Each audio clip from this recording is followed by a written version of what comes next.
At a restaurant, I was about to order my steak when I suddenly froze.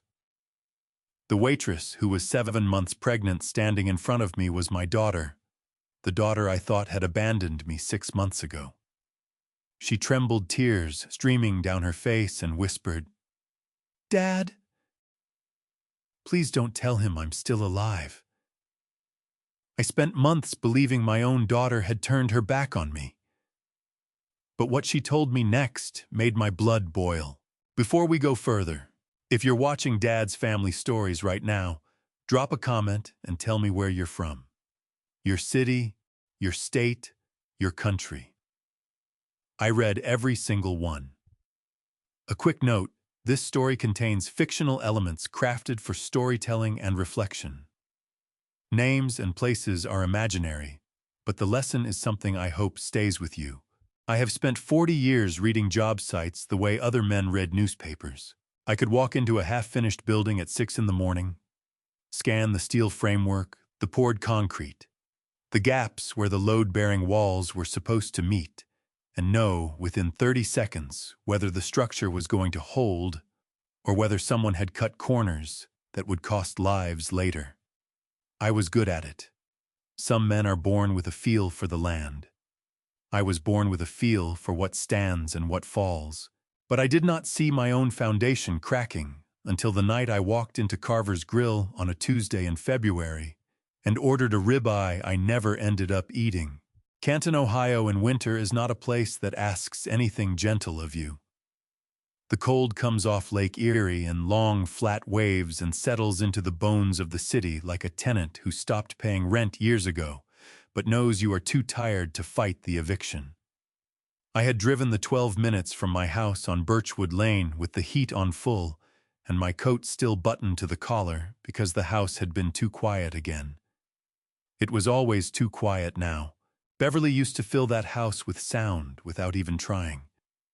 The radio in the kitchen, her voice carrying from room to room, the particular way she laughed at her own jokes before she even got to the punchline. She had been gone 4 years, and I had learned to live with the silence the way you learn to live with a bad knee. You compensate. You find your workarounds.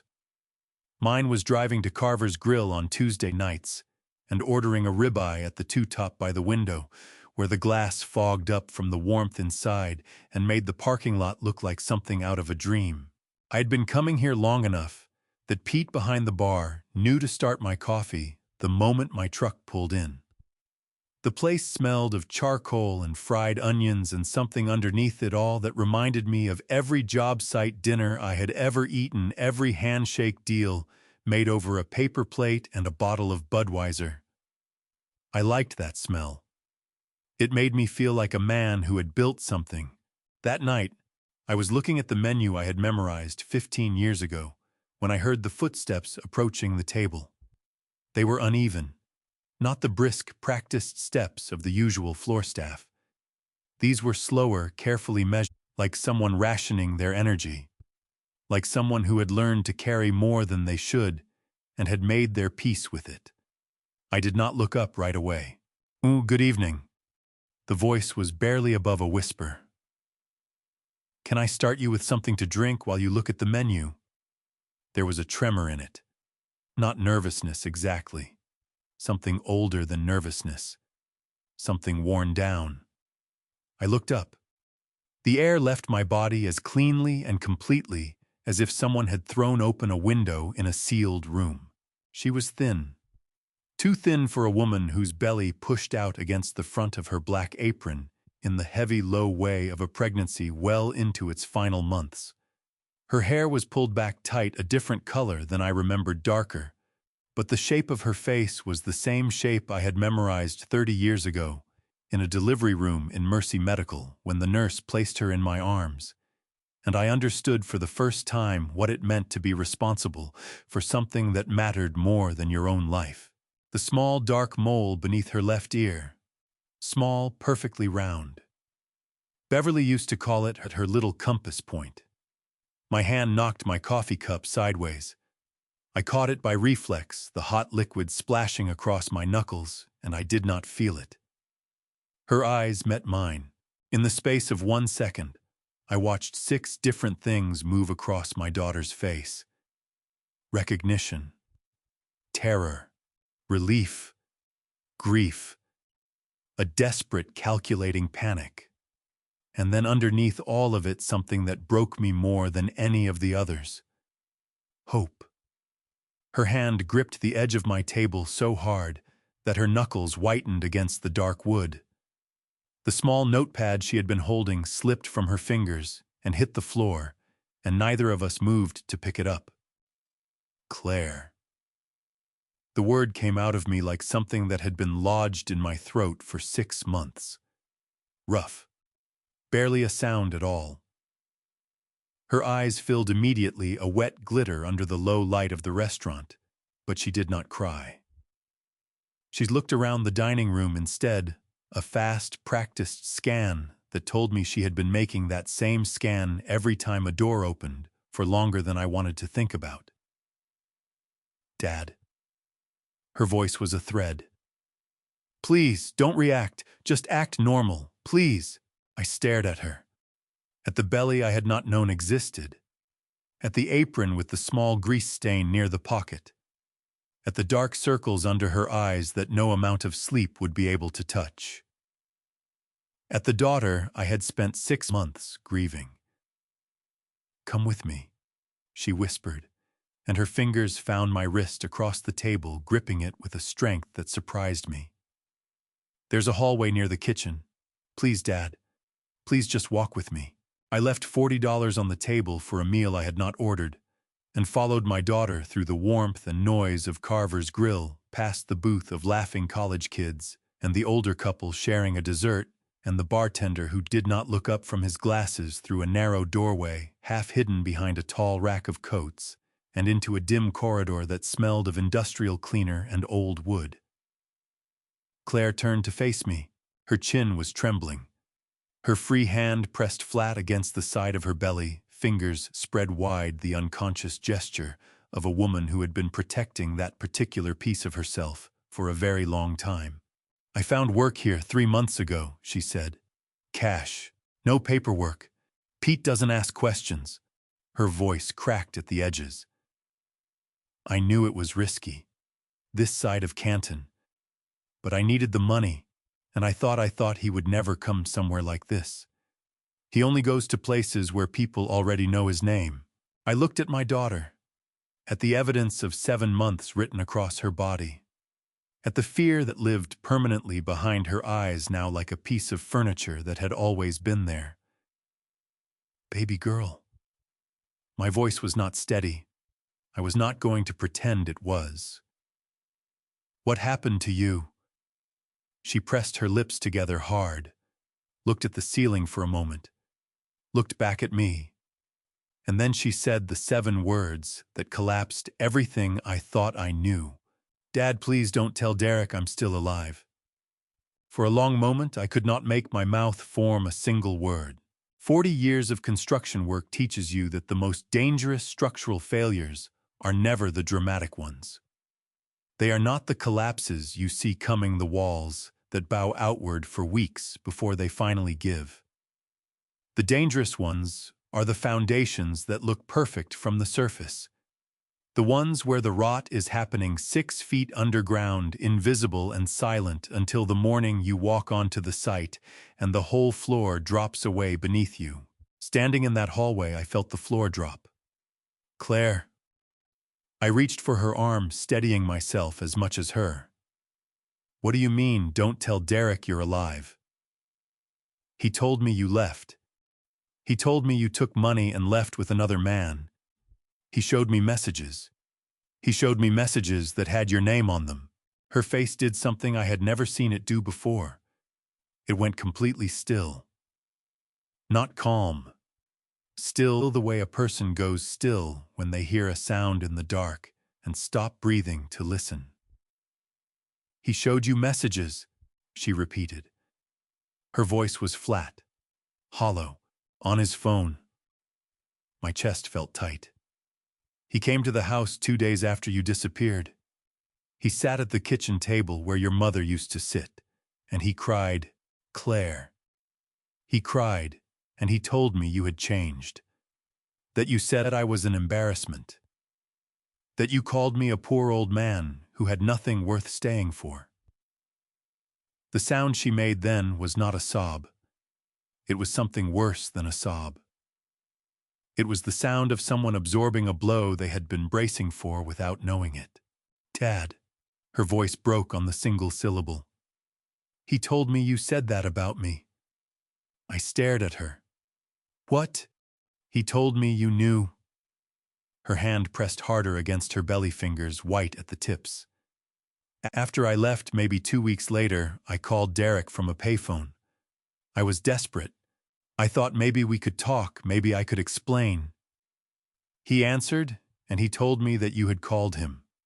That you told him I had always been selfish, that you weren't surprised I had run, that you didn't want to hear my name again. The corridor felt very small suddenly. The industrial cleaner smell burned the back of my throat. He told me you were done with me, Claire whispered. That you said blood didn't mean anything if the person sharing it had no loyalty. He said those exact words, Dad. I know because I wrote them down that night. I wrote them down because I needed to remember that even my own father had given up on me so that I would stop trying to go back. I thought about the 6 months I had spent sitting in Beverly's chair by the front window every evening, watching the street, without knowing what I was watching for. I thought about the Tuesday nights at Carver's Grill, ordering a ribeye and barely touching it, driving home through streets that all looked the same in the dark. We had both been sitting alone in the dark, grieving each other. And Derek Vaughn had built that darkness with his own 2 hands. His company was failing, Claire said. Her voice had steadied into something harder now, the way iron steadies when it cools. He never told me how bad it was until after we were married. The debt was already there when I signed the license, Dad. He just made sure I didn't see the paperwork. She told me then about the months before she left. Derek's parents coming to Sunday dinners and treating her like a problem that had not yet been solved. The conversations she was not supposed to hear about Walter Hale's land on Carrington Road, about the retirement accounts, about what a man with no children to leave it to eventually does with property like that. Derek's father once leaned across the table and said with the particular confidence of a man who has never been told no that Walter ought to think about his legacy while he still had the clarity to manage it.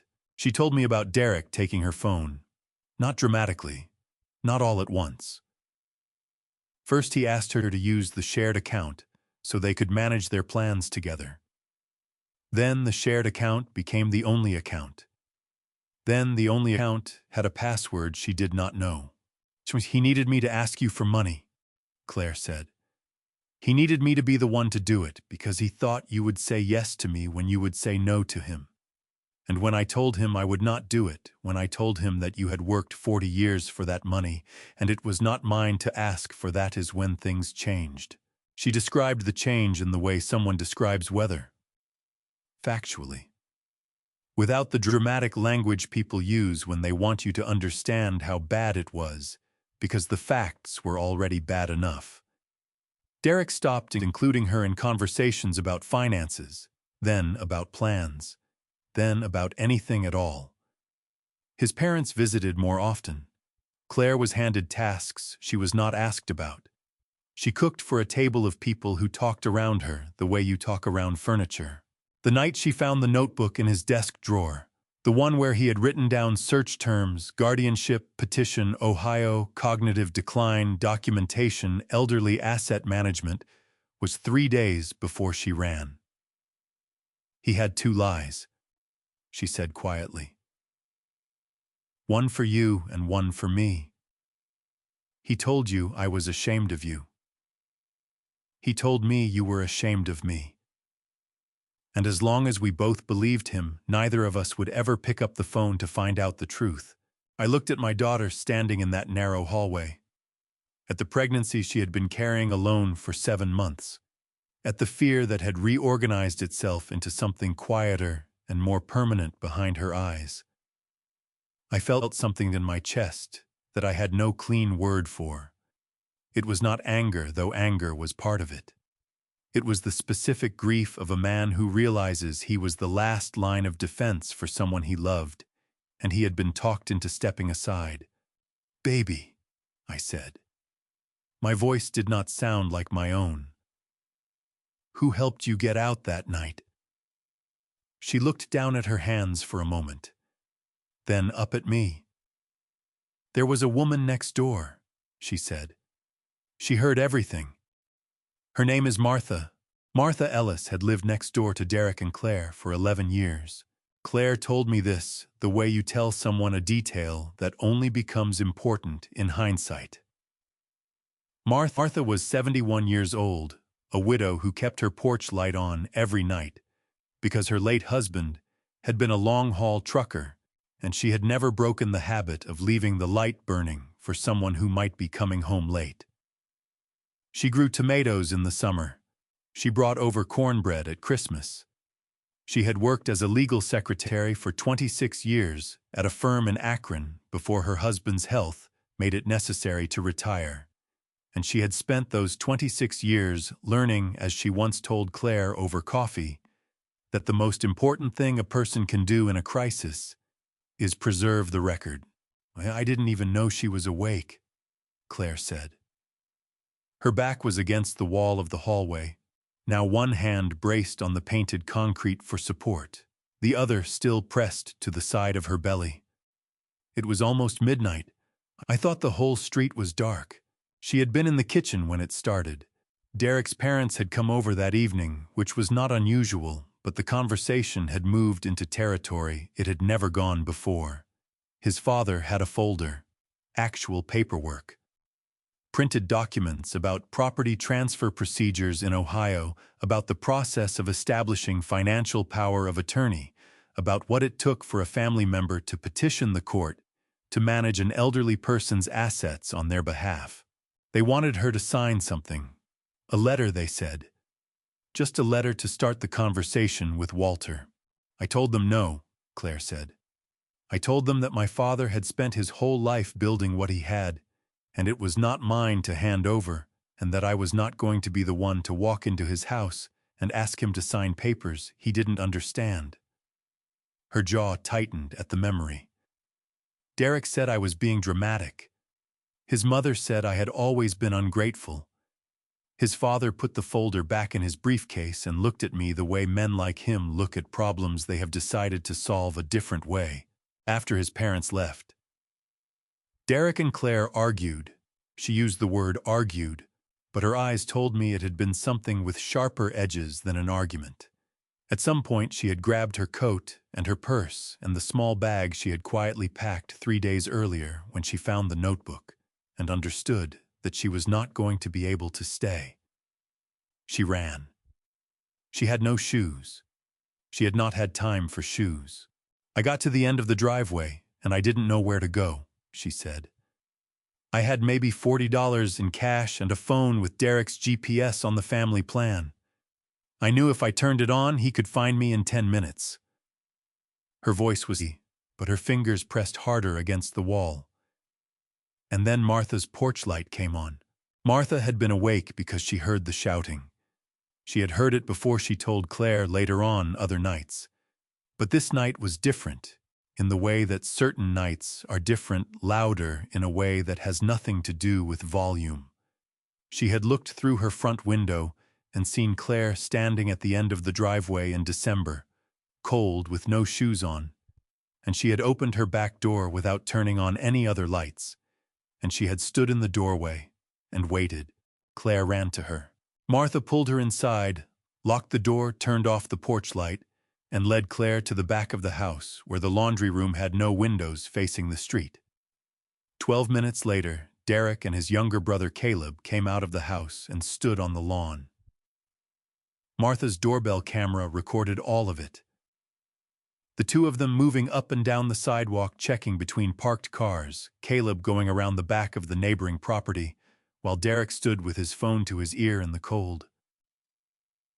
She made me stay in that laundry room for an hour, Claire said, and something moved across her face that was close to tenderness.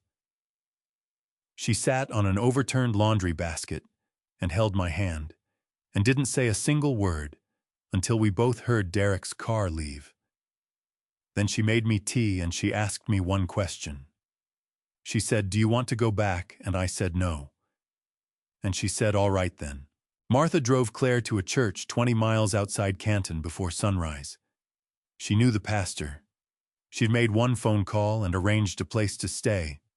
But before she put Claire in the car, she did something Claire did not know about until weeks later. She took Claire's damaged phone and connected it to her son's old laptop and copied everything on it before the battery died completely. She said she did it because she spent 26 years in a law office watching evidence disappear, Claire told me. She said the people who most needed proof were always the ones who lost it first. I stood in that hallway and thought about Martha Ellis with her porch light and her overturned laundry basket and her 26 years of understanding how the world actually worked. Then Claire said something that drove every other thought out of my head. "Dad, there's a reason Derek needed me gone beyond the money." She straightened against the wall, meeting my eyes directly. "He's been seeing someone. A woman named Madeline Carrington. Her father owns half the commercial property in Summit County." Her voice dropped lower. "He told her I left him. He told her the baby isn't his. He told her he was free." She pressed both hands flat against her belly now. "We are the only proof that he isn't." I looked at my daughter, at the evidence of everything she had survived written into the lines of her face and the set of her shoulders, and the particular careful way she was breathing. "Dad." She searched my face. "You said Derek still comes to visit you. You said he brings you things." "Every week," I said slowly. "He brings groceries sometimes. Checks in." I paused. "He brings vitamins. Says they're good for men my age." Claire's face went the color of the wall behind her. "Show me," she said. "Show me exactly what's in that bottle." The bottle was in my coat pocket. I had carried it there out of habit, the same way I used to carry my measuring tape on job sites, just something that lived in my pocket without me thinking about it. Derek had given me the most recent refill 4 days ago, setting it on the kitchen counter with the particular careful gesture of a man who wants you to notice how thoughtful he is being. I reached into my pocket and set it on the narrow shelf beside the coat rack at the end of the hallway. The label was clean and professional looking. A white bottle with a blue stripe, the kind of generic supplement packaging you see at any pharmacy. It said Senior Vitality Complex on the front, with a small green leaf in the corner, and a list of ingredients in print small enough that I had never bothered to read it closely. Claire took it from me with both hands. She did not open it right away. She turned it over, read the back, tilted it toward the light coming from the dining room. Her breathing had changed. It had become the shallow, controlled breathing of someone trying to stay calm over something that was making them anything but. "How long has he been bringing these?" she asked. "About 5 months," I said. "He started a few weeks after you disappeared. He said he read an article about supplements for men over 65. He said he wanted to make sure I was taking care of myself." She looked up at me over this bottle, and I saw something in her eyes I had not seen there before. Not fear exactly. Fear's older, colder cousin. "Dad," she said carefully. "Before I left, I found a bottle like this in the back of Derek's desk drawer. I didn't think much of it at first. I thought maybe it was something he was taking, but then I noticed he never took any. The bottle just sat there." She set it back on the shelf between us. "I looked up the label online. The brand doesn't exist. There's no company registered under that name in Ohio or anywhere else." My hand found the wall beside me. I searched the ingredients list. She continued, her voice dropping lower, threading itself carefully between the noise of the restaurant on the other side of the wall. "Some of them were fine. Vitamins, the usual things. But there were two I couldn't find on any standard supplement list. I wrote them down. I was going to ask someone about them, a pharmacist maybe, but then the night with the folder happened, and I ran before I could. She pressed her lips together hard. Dad, I don't know exactly what's in that bottle, but I know it isn't what the label says it is. And I know that Derek did not start giving it to you because he was worried about your health. I stood in that hallway and looked at the bottle I had been carrying in my coat pocket like a piece of hard candy, and I thought about the past 5 months. The mornings I had woken up with my head full of gauze, slow and heavy in a way I had put down to age. The Tuesday afternoons when I sat down to review a property document and found the numbers sliding around on the page like they did not want to be read. The evening I drove to the hardware store on 5th Street and ended up parked outside a grocery store on Maple Avenue with no clear memory of having made that turn. I had told myself it was grief. I had told myself it was Beverly. I had told myself that a man of 67 who had worked with his body his whole life was simply being asked to slow down, and that the slowness was natural and not something to be alarmed about. I picked up the bottle and put it back in my coat pocket. "All right," I said. Claire watched me. "All right, what?" "All right, I'll have it looked at." I kept my voice level. "But first there's something I need to tell you. Something that happened about a month after you left." She waited. I had not planned to tell her. Not tonight, not with everything else already sitting between us in that narrow hallway. But looking at her face, at the way she was bracing herself for information, the way you brace for a physical impact, I understood that she had spent 6 months building her endurance for exactly this. She could take it.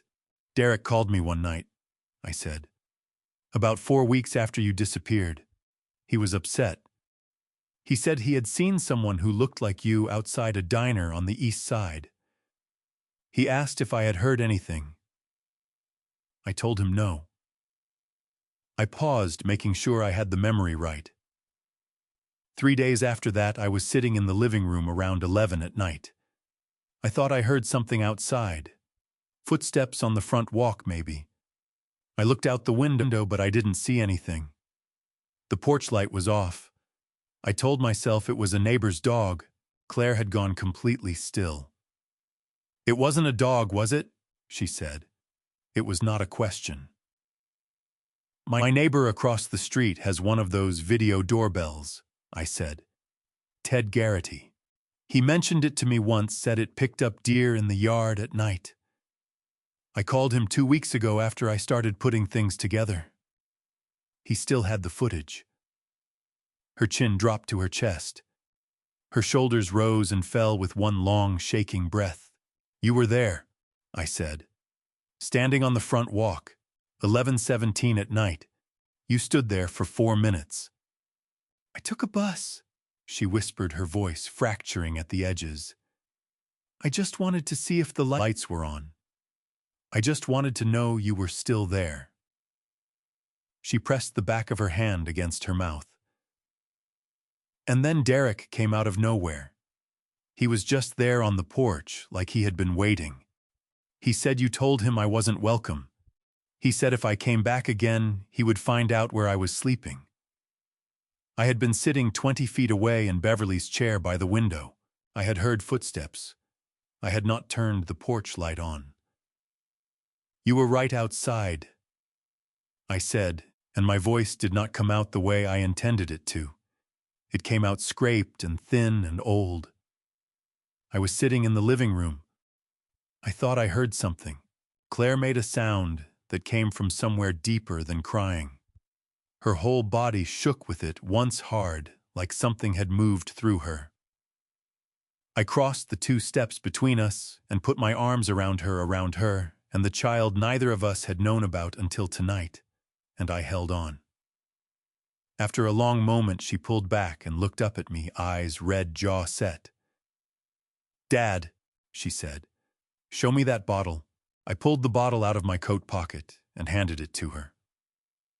Claire took it with both hands, turned it over slowly, and held it toward the thin strip of light above the hallway door. Her breathing had shifted, controlled and careful, the breathing of someone managing something they did not want to show. "When did you start feeling it?" she asked without looking up. "When did you start feeling the effects, Dad?" she asked quietly. I opened my mouth to say I was fine, then closed it again. Denying it would have been the kind of lie you tell yourself to avoid the work of being afraid. "Gradually," I said. "I noticed it in the mornings at first. Heavy, slow to get going. I put it down to the winter, to being inside too much. Then I started having trouble with paperwork, reading contracts, checking numbers. Things I have done without thinking for 40 years. The figures would just swim around on the page. I'd have to read the same paragraph 3 or 4 times before it stuck. I even drove to the wrong store twice last month. Somewhere between the driveway and the destination, the information just went soft." Claire pressed her hand flat against her sternum, trying to hold back the tremor in her chest. "He was doing it on purpose," she whispered. "He wasn't caring for you, Dad. He was softening you. Slowly enough that it would look like natural aging. Slowly enough that you would explain it away yourself, and even if you mentioned it to a doctor, there would be nothing obvious enough to flag. He needed you confused. Just confused enough that when the legal paperwork came, you would trust his explanation of what it said. I stood with that information and let it settle the way concrete settles. You cannot rush it. You have to let it find its own level." Then I thought of something, and the thought arrived with the cold clarity of a detail I should have seen much sooner. "Gary Potts," I said. Claire looked at me. "Who?" "My neighbor on the north side. Gary Potts, 65 years old, retired from the county roads department. We have coffee on the front porch on Tuesday and Thursday mornings when the weather allows. He is the kind of man who talks because he is friendly, not because he is careless. He would not think twice about answering questions from a concerned son-in-law." Claire's expression tightened. "Derek talked to him. Derek drove him home once when it was raining, insisted on it. Gary mentioned it to me, said what a thoughtful young man your son-in-law is, Walter. Gary would have told him everything. Not because he meant any harm, but because someone asked how I was doing. He would have told Derek about the mornings I seemed tired, about the times I mentioned Beverly and got quiet, about the weeks when the truck just sat in the driveway." I took a slow breath. "Derek did not stumble into the right moment to start this. He built the right moment. Gary handed him the materials, and Gary had absolutely no idea he was doing it." The hallway felt smaller than it had an hour ago. "I'm not angry at Gary," I said. "A man who answers a friendly question in good faith is not responsible for what the person asking it does with the answer. But Derek is a different matter." Claire watched me with her mother's still thorough gaze. "What are you going to do?"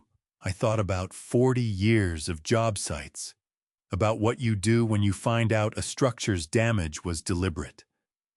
"I'm going to call a man named Martin Shaw," I said. "He's been my attorney for 20 years. He answers his phone. And tomorrow morning we are going to test what is in this bottle." I looked at my daughter. "Tonight you are coming home with me." Her chin trembled once. Then she nodded. Martin Shaw arrived at my door at 11:43 at night, wearing a wool coat over his pajama top and carrying a battered leather briefcase that had seen the inside of more Ohio courtrooms than most sitting judges. He took one look at Claire, standing in my kitchen doorway, one hand braced on the frame and the other resting on her belly, and he did not say a word about the hour or the circumstances or the fact that I had called him 20 minutes ago with nothing more than "Come over, Martin, and bring your thinking."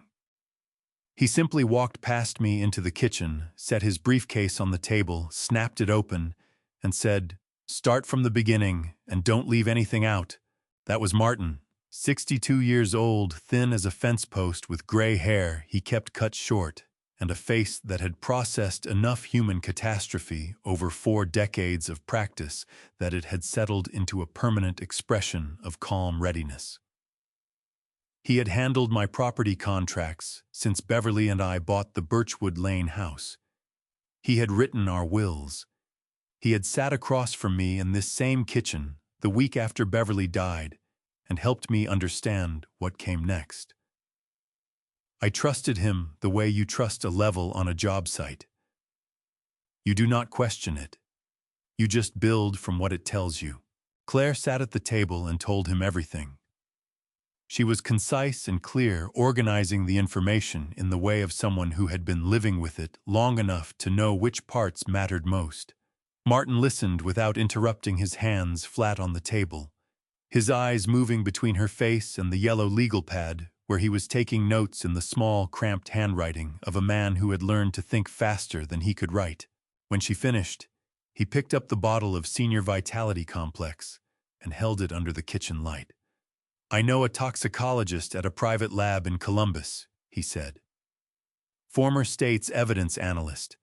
He can turn a preliminary screen around in 48 hours, and he does not ask unnecessary questions. He set the bottle down and looked at me. You said you have been taking these for 5 months. Every morning with my coffee, I said. Derek made a point of asking if I was keeping up with them. Martin wrote something on his pad. And the symptoms you described. The cognitive fog, the difficulty processing written material, the navigational confusion. When did those begin relative to when he started bringing the supplements? I thought about it carefully. 3, maybe 4 weeks after. He nodded slowly, the nod of a man confirming something he had already suspected. All right. He turned the laptop he had pulled from his briefcase toward me. While you were driving Claire home, I ran a preliminary search on your property filings for the past 12 months. I want you to look at this. He had pulled up the county recorder's database, the public portal where property transactions and associated documents were logged. There were 3 access requests on my commercial lot on Carrington Road that I had not authorized. The timestamps showed they had been pulled by a third party using a retrieval service, the kind of service a law firm or a financial advisor uses when they are building a picture of an asset. Someone has been mapping your holdings, Martin said, quietly and methodically. The lot on Carrington Road, the Birchwood Lane property, the retirement accounts linked to the Stone River Credit Union. He tapped the screen. This is not casual curiosity. This is due diligence. Someone was preparing to make a move.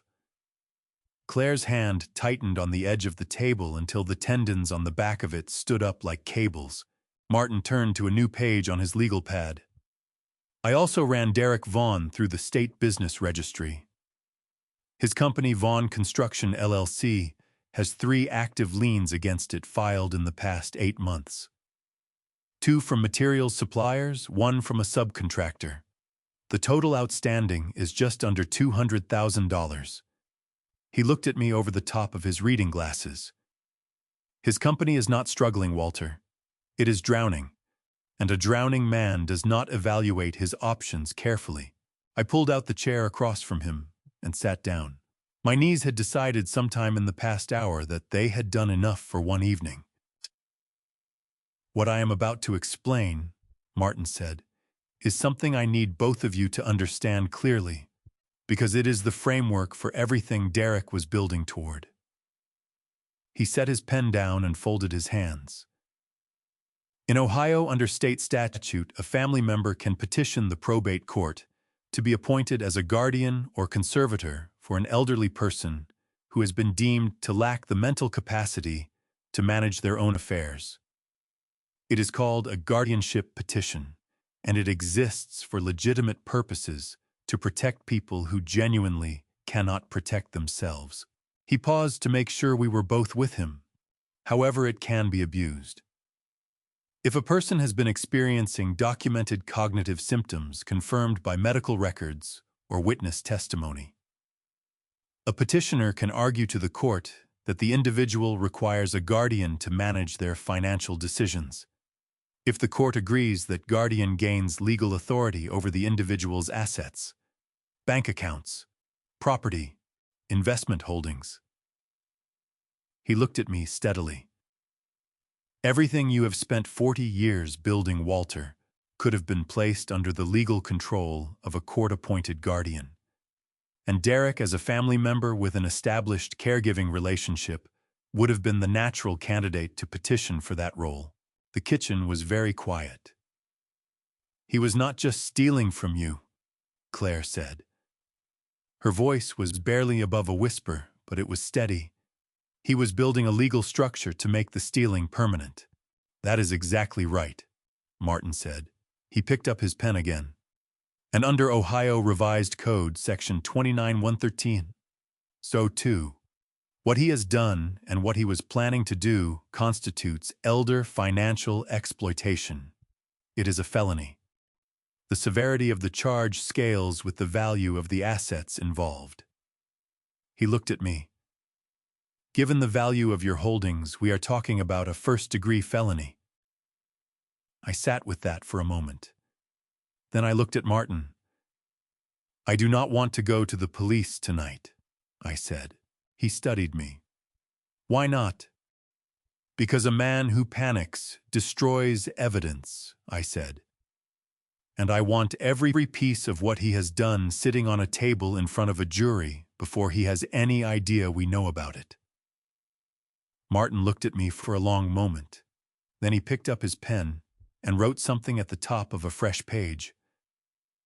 All right, Walter, he said quietly. Then let's talk about how we build this.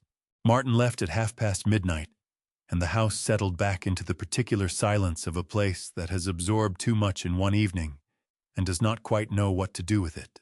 Claire was asleep in the spare bedroom, the one that used to be hers before she left for college, and that I had never repurposed, because Beverly said a child's room should always be ready for them to come back to. I stood in the doorway for a moment and watched the rise and fall of her shoulders in the dark, the shape of her under the quilt Beverly had pieced together from fabric scraps the winter before she got sick. I pulled the door most of the way closed and went to my study. Martin had told me to go through every property document I had filed or signed in the past 2 years. He wanted a complete picture before the lab results came back on the supplements. I sat down at the desk where I had signed 40 years of contracts and opened the bottom drawer of the filing cabinet, the one with the hanging folders organized by year in Beverly's handwriting. Her handwriting stopped 3 years ago. After that, it was mine. I worked through the folders methodically, the way I worked through a punch list on a job site, checking each item and moving to the next. Most of it was familiar territory. The property tax filings, the insurance renewals, the lease agreement on the Carrington Road lot. Nothing that should not be there, nothing missing that should be present. Then I reached the back of the drawer. There was a wooden box there that I had not opened since the week after Beverly's funeral. It was small, the size of a shoebox, but made of cedar with a simple brass clasp. Beverly had kept things in it that she considered important, but did not belong in a filing system. Birthday cards from Claire's childhood. A photograph of the two of us at the groundbreaking of the first building I ever contracted, standing in a field of Ohio mud with our arms around each other and our faces turned up at the sky like we owned it. A folded program from our church's Easter service the year we got married, and a piece of notepaper folded in half with Beverly's handwriting on it. I unfolded it slowly. It was dated 4.5 years ago, which meant she had written it roughly 8 months before she was diagnosed, and about 14 months before she died. The date placed it within a week of a Sunday dinner. I only half remembered one of the early ones after Claire and Derek were married, when his parents had still been putting on the performance of welcoming in-laws, and Derek himself had been the version of himself that he showed to people he wanted something from. Beverly's note was 11 lines long. I read it twice. Then I read it a third time, sitting very still in the desk chair with the paper held in both hands. She had written that Derek had spent most of dinner asking questions about the Carrington Road lot. How long we had owned it, what the current assessment was, whether we had considered what would happen to it eventually. She wrote that she had answered politely, but that something about the way he framed the questions made her feel like she was being interviewed rather than included in a family conversation. She used the word interviewed.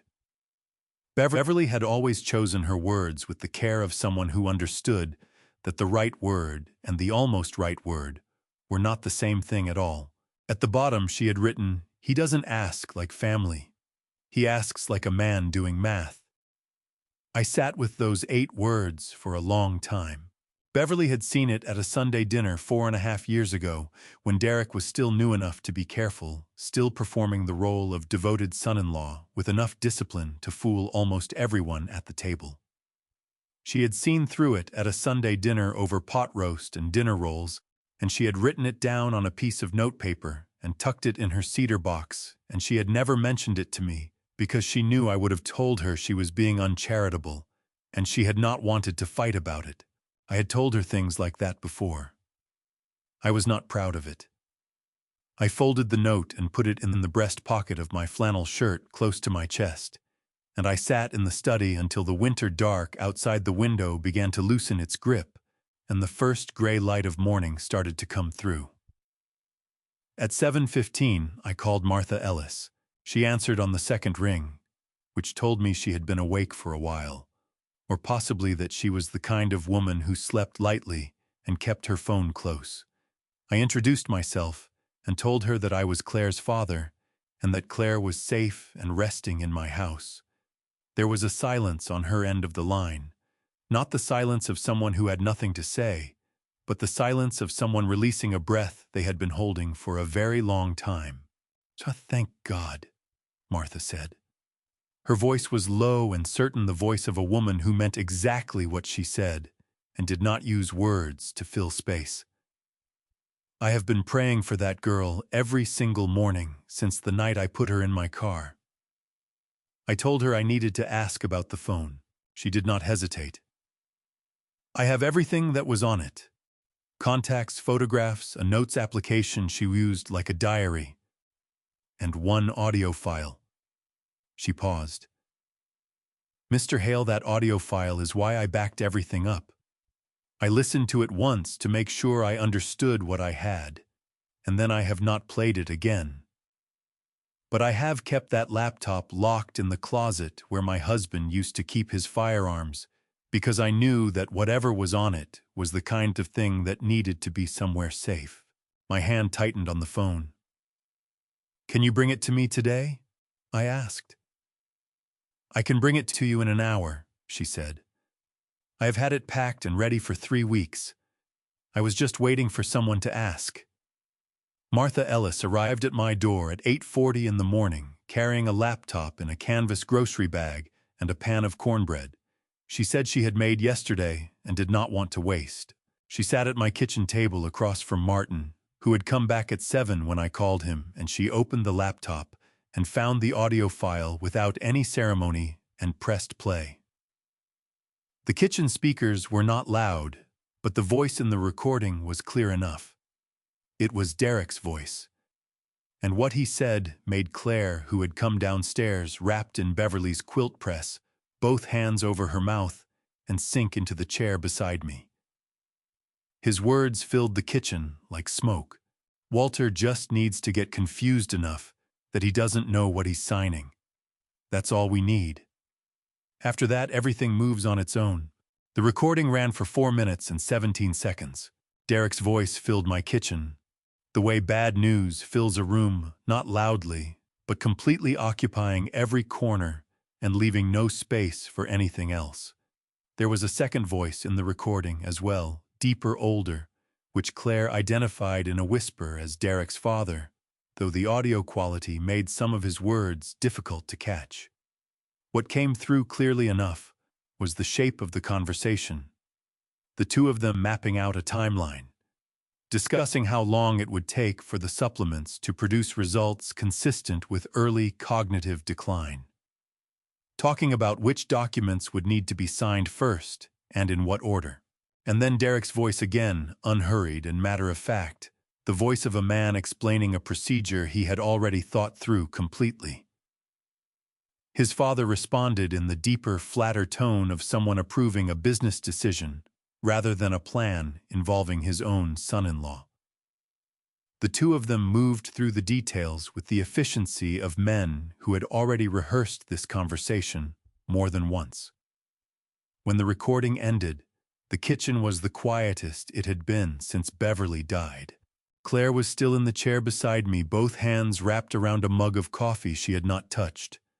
Her eyes were fixed on the laptop screen on the audio file's waveform still visible on the display, the peaks and valleys of Derek's voice rendered in blue lines on a gray background. "That is enough for an arrest," Martha said. She said it simply without drama, the way she would have said it in a law office 20 years ago. Martin shook his head. "It is enough for probable cause. But I want more than an arrest. I want a conviction that does not have gaps in it." He looked at me. "Martha, I need to ask you something important. When you made this recording, were you present in the room where this conversation took place?" Martha shook her head. Claire's phone was in her coat pocket. She was in the hallway outside the room where Derek and his father were talking. She did not know the phone was recording. She had accidentally activated the voice memo application earlier that day. Martin nodded slowly. "That matters for evidentiary purposes.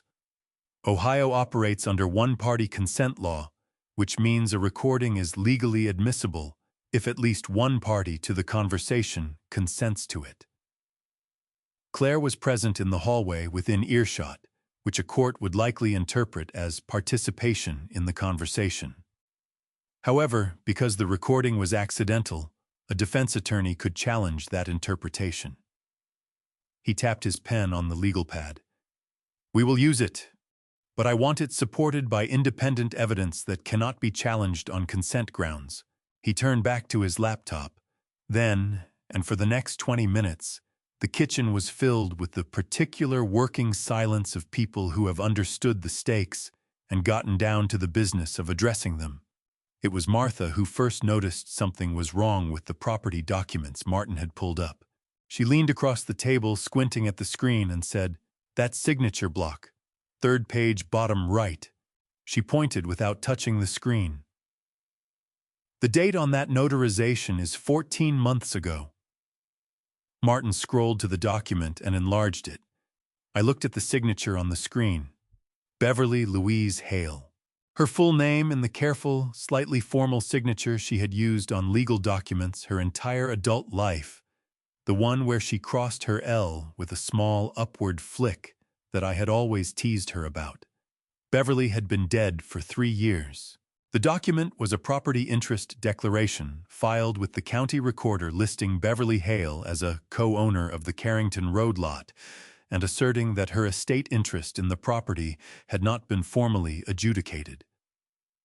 It was the kind of document that, if unchallenged, would create a legal cloud over the title, making it impossible for me to sell or transfer the property without going through a probate process to resolve Beverly's supposed outstanding interest, a probate process that Derek, as a family member, could petition to oversee. Martin took off his reading glasses and set them on the table. "This is forgery," he said, and his voice had gone very flat and precise. The voice he used when he wanted to make sure every word landed exactly where he intended it. "Specifically, this is the forgery of a deceased person's signature on a legal document, which under Ohio Revised Code 29-1331 constitutes a felony independent of any other charges.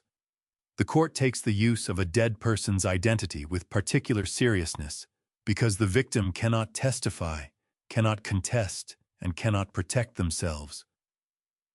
He looked at me directly. Derek did not just forge a signature, Walter. He used Beverly's name and identity after her death to manufacture a legal claim against property she spent her life helping you build. I had been sitting with my hands flat on the kitchen table. At some point, my hands had become fists. I was not aware of it happening. I became aware of it now, the pressure of my own knuckles against the wood, and I made a deliberate effort to open my hands and lay them flat again, because I had learned a long time ago that the anger you cannot control is the anger that gets used against you. Claire reached across the table and put her hand over mine. She did not say anything. She did not need to. I looked at the signature on the screen one more time. At the small upward flick on the L that Beverly had carried her whole life, and that someone had studied carefully enough to replicate sitting at a desk somewhere practicing the handwriting of a dead woman so they could steal from her husband. "All right," I said. My voice came out level. I was proud of that. "Martin, I need you to document everything we have so far and keep it somewhere Derek cannot reach it. Martha, I need you to let Martin make a copy of that audio file today, and then I need you to take that laptop home and put it back in the closet." I pushed my chair back and stood up. "And I need to make a phone call." Martin looked up. "To whom?" "A man named Frank Doyle," I said. "He is 69 years old, and he used to do private investigative work before his knees gave out, and he still knows how to find things that people have worked to keep buried." I picked up my phone from the counter. "I need to know everything there is to know about Derek Vaughn before I was ever in the picture. Who he has done this to before. What else he has done that I do not know about yet." I walked to the back door and stood looking out at the yard at the dormant garden where Beverly used to grow tomatoes, the bare brown stalks still visible through the February frost. Then I came back to the decision I had made somewhere in the night, in the quiet hours between Martin leaving and the gray morning arriving. "I am not going to confront him," I said. "Not yet. He is going to keep coming to this house, and I am going to keep letting him in, and I am going to give him every reason to believe that what he is doing is working." I turned to face the table, starting with taking his supplements every morning. Martin frowned. "Walter, I will not actually take them," I said, "but he will believe I am." Martha Ellis looked at me across the kitchen table with an expression I recognized. It was the expression of someone watching a person make a decision that is going to require more of them than they know yet, and respecting them for making it anyway. "Then God help Derek Vaughn," she said quietly. "Before I tell you exactly how Walter fought back, without saying a single word to Derek, comment the number 9 below so I know you're still with me. Because what this 67-year-old man decided to do next is something most people would never have the patience for. A quick note: some details in the following account have been reconstructed to make the story clearer if that doesn't work for you. You are perfectly free to stop here, and I understand. The first thing I did the morning after Martha left was drive to the pharmacy on Tuscarawas Street and buy a bottle of standard senior multivitamins. I took Derek's bottle and emptied it into a Ziploc bag that Martin would collect later for the lab. Then I filled Derek's bottle with the pharmacy vitamins, which were close enough in size and color that a casual glance would not catch the difference. I set it back on the kitchen counter, in the same spot where Derek always placed it, when he brought a new supply slightly to the left of the coffee maker label facing out. Then I practiced. I spent 40 minutes in the bathroom mirror working out the specific texture of what I needed to project. Not the dramatic confusion of someone who has lost their grip on reality entirely. That would be too obvious, too fast, inconsistent with the gradual timeline Derek was expecting. What I needed was the early middle stage of the kind of cognitive drift a doctor might describe as mild impairment. Present enough to manage daily life, slipping enough at the edges to create doubt. I let my eyes go slightly unfocused when I looked at something across the room. I practiced the particular head tilt of a man who has heard a question but needs an extra beat to locate the answer. I rehearsed asking what day it was, in the tone of someone who genuinely could not remember, not panicked, just mildly misplaced the way you might ask where you left your reading glasses. I had spent 40 years reading people on job sites. It was not difficult to run the process in reverse. Derek arrived 4 days later on a Wednesday afternoon, letting himself in with the spare key he had asked for 6 months ago, under the pretext of wanting to be able to check on me if I did not answer the phone. I was sitting in the armchair by the front window with a newspaper open in my lap when I heard the door. I turned the newspaper upside down before he came into the room. Walter. He came in carrying a paper bag from the grocery store and wearing the particular expression he had developed for these visits, warm but slightly worried, the expression of a man carrying a burden of concern that he bore with quiet dignity. He set the bag on the side table and looked at me. "How are you feeling today?" "Not bad," I said. I let my eyes track to the window and stay there a beat too long before coming back to him. "Is it Wednesday already?" Something moved in Derek's face, small and quick, gone before it fully arrived. "It is. I brought some soup, chicken noodle, the kind from Bueller's you like." "That's good." I nodded at the newspaper in my lap without looking at it. "I was just reading." He glanced at the newspaper. Upside down. He did not say anything about it. He went to the kitchen and put the soup in a pot on the stove, and I listened to him moving around in there with the comfortable familiarity of a man who had spent months making himself at home in someone else's house. Cabinets opening and closing. The particular sound of him checking the supplement bottle on the counter, picking it up, setting it back down. I counted the seconds. 11 of them. He came back into the living room and settled into the chair across from me, the one Beverly used to sit in, and he began the conversation the way he always began it, with small things, the weather, the neighbor's dog, a story about traffic on Route 30, letting the minutes pass until the room felt comfortable and ordinary before he began steering. "I've been thinking," he said about 15 minutes in, "about the lot on Carrington Road."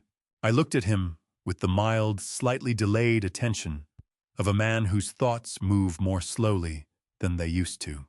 "The lot, your commercial property, the one you've had since the 90s. He leaned forward slightly, elbows on his knees, earnest and careful. "I was talking to a property manager I know, and he mentioned that land in that corridor has been appreciating. I just thought, given everything, it might be worth thinking about what you want to do with it eventually, while you have the clarity to make those decisions yourself. While you have the clarity." I let the phrase sit there between us without acknowledging it. "Which land is that again?" I asked. "The one off Carrington." "That's right." He kept his voice patient, gentle, the voice you use with someone who needs a little more time. "The commercial lot, about 4 acres. Beverly liked that land," I said. I looked at the window. "She used to say it had good bones." Derek's jaw moved slightly. He had not expected Beverly. I had introduced her deliberately, a small test, and the test told me what I needed to know. He was uncomfortable with Beverly because Beverly was a complication in his paperwork. "She did have good taste," he said, and smoothly moved on. "I was thinking if you ever wanted help managing it or thinking through your options, I'd be glad to look into it with you. Take some of that off your plate." That's kind of you," I said with the gratitude of a man who has accepted that he needs more help than he used to. After he left, I sat in the armchair for 10 minutes to make sure his car was gone. Then I stood up straight, rolled my neck twice, and called Frank Doyle. Frank was 69 years old, built like a man who had spent his career moving through spaces he was not supposed to be in and had the knees to prove it. He had done private investigative work for 30 years before retiring, and retirement had not agreed with him. He answered on the first ring. "How'd it go?" he asked without preamble. "He took the bait cleanly," I said. "He thinks I'm already halfway gone." "Good." I heard the sound of Frank pulling out a chair and sitting down. "Because I've been on Derek Vaughan's history for 4 days, and Walter, there is a lot of history." He paused. "There's a man you need to meet. A man named Samuel Reed. I think you need to hear his story directly, not from me." I stood in my living room in the house I had built my life around, holding the phone. "Set it up," I said. Frank drove, which was standard practice between us. He did not trust my truck's heating system, and I did not trust his navigation, and between the two of us we had enough decades to know which battles were worth having. He picked me up at 7, and we drove 40 minutes south on Route 77 to Bolivar, where a diner called Patsy's had been serving the same breakfast menu since 1987, and where Frank assured me nobody connected to Derek Vaughan was likely to walk through the door. Before I left, I told Claire where we were going.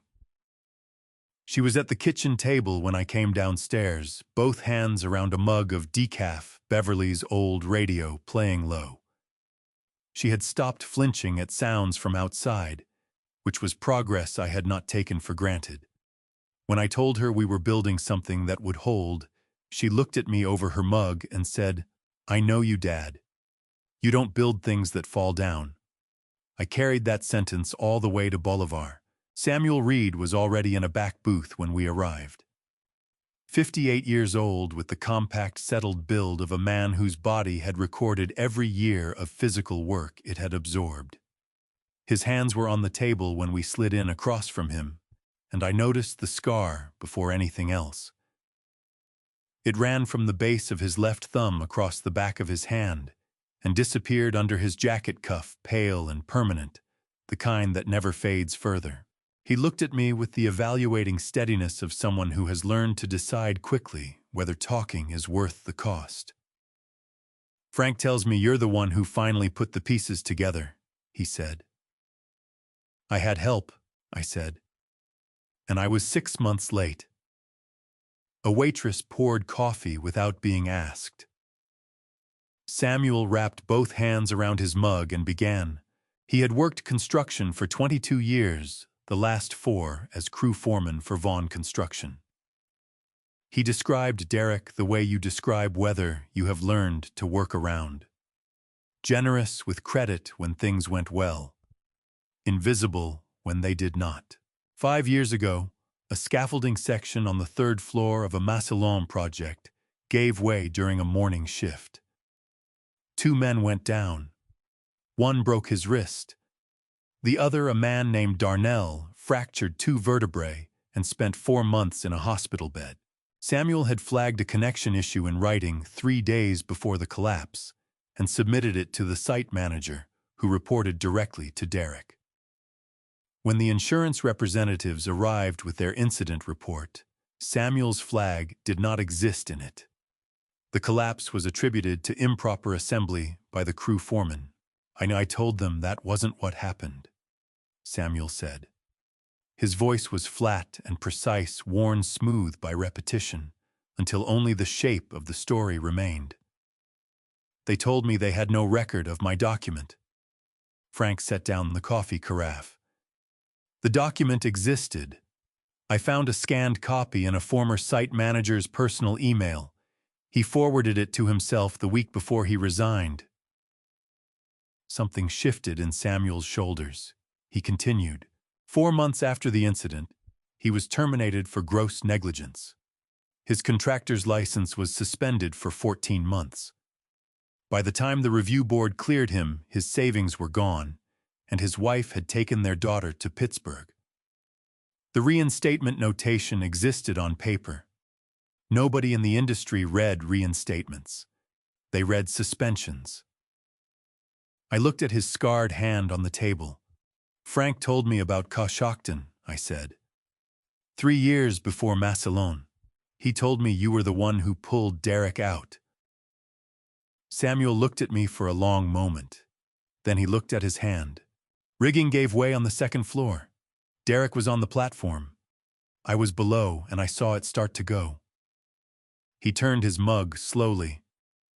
He had a broken collarbone and 3 cracked ribs. He was in the hospital a week. I visited twice. When he got out, he sent me a card. Signed it himself. Said he would not forget. The word forget settled between us like something with weight. He remembered exactly what your flag report said, I said quietly, and exactly which drawer it needed to disappear into. Samuel's jaw tightened once. It passed quickly. I have been waiting 5 years for someone to build this case, he said, looking at me directly. Whatever you need, I will give it. I reached across and shook his hand. The scarred one. Firmly. Write down everything, I said. Every date, every name. And be willing to say it in a room with other people present. He nodded. Certain and immediate. On the drive north, Frank was quiet for 20 minutes. Then, without taking his eyes off the road, he said, "There's one more thing, Walt. Derek's history goes back further than Samuel." The Ohio farmland moved past the window flat and gray and winter bare. "Tell me," I said. Frank did not say anything for another 10 miles. That was something I had always appreciated about him. He understood that certain information needed road underneath it before it was ready to be spoken. We had been friends for 31 years, and I had never known him to rush a conversation that mattered. When the Strasburg exit passed on our right, and the farmland opened back up flat and gray, he said, "His name is Raymond Cole, 72 years old, lives in Columbus.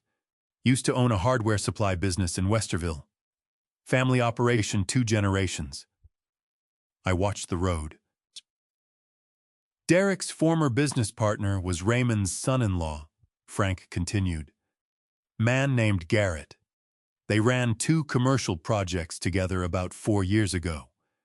Raymond put up a parcel of land as collateral, the way family does when they want to help. His hands stayed easy on the wheel. About 3 years ago, Raymond started having episodes. Forgetfulness, confusion, trouble managing money. His daughter took him to 2 doctors. Neither found a neurological cause. They called it stress and age. I turned to look at Frank. The episodes got worse over 8 months. Raymond signed over his interest in the Westerville parcel to a property management company called Lakeshore Asset Holdings. He withdrew money from his retirement account and transferred it to a business account his daughter could not identify. Frank paused. When she got power of attorney and went through the paperwork, Lakeshore traced to a Delaware holding company. It took 6 months and a forensic accountant to get to the bottom of it. "Monarchsinok," I said. 2 steps removed, Frank said. But Derek. Raymond recovered completely after he stopped having contact with anyone connected to Garrett and Derek. His daughter believes the recovery happened because whatever was affecting him stopped, not because anything was treated. I thought about Raymond Cole in Columbus, 72 years old, in a house smaller than the one he had expected to end up in. I thought about his daughter spending 6 months chasing money through Delaware holding companies. I thought about Claire sleeping in her old room on Birchwood Lane and the supplement bottle Derek placed on my counter with the careful gesture of a man investing in a return. "Did you talk to Raymond directly?" I asked. "So I drove to Columbus last week. He lives in a rental in Clintonville. Nice enough, but not where he expected to land." Frank's voice dropped a fraction. When I explained why I was there, that man sat down at his kitchen table and put his face in his hands. Not crying. Just the way a person sits when they have been waiting 3 years for something, and it finally shows up. The heater ran loud under everything, and I was glad for the noise. He will talk to Martin, Frank said. He wants one thing, for it to mean something, for it to stop someone else from ending up in that rental.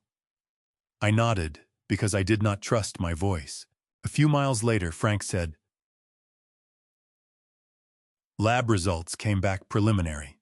The two compounds Claire flagged. One is a mild sedative. The other disrupts short-term memory consolidation, the process that moves new information into long-term memory. At low doses over 5 or 6 months, the cumulative effect is functionally indistinguishable from early cognitive decline. A doctor without specific testing would not catch it. The farmland outside did not change. The inside of the car felt entirely different. Martin also pulled Derek's search history from your home network IP logs, Frank added. Derek used your Wi-Fi during visits. He was researching guardianship petition timelines in Ohio. How quickly a petition could be filed after a physician documented cognitive symptoms. How long before a court would grant temporary conservatorship over someone's finances. I understood what that meant in practical terms. A court order placing every financial decision I made under someone else's legal approval. Bank accounts, property transfers, contract signings. Derek, as an established caregiver with documented concern for my welfare, would have been the natural candidate to petition. He had been working backward from the moment he needed me incompetent to the moment he began making me so.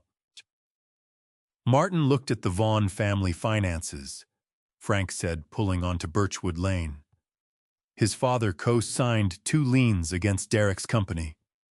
His mother's name is on the paperwork Derek filed about your property. They were participants, Walter, not bystanders. Then they answer for their part, I said. All of them.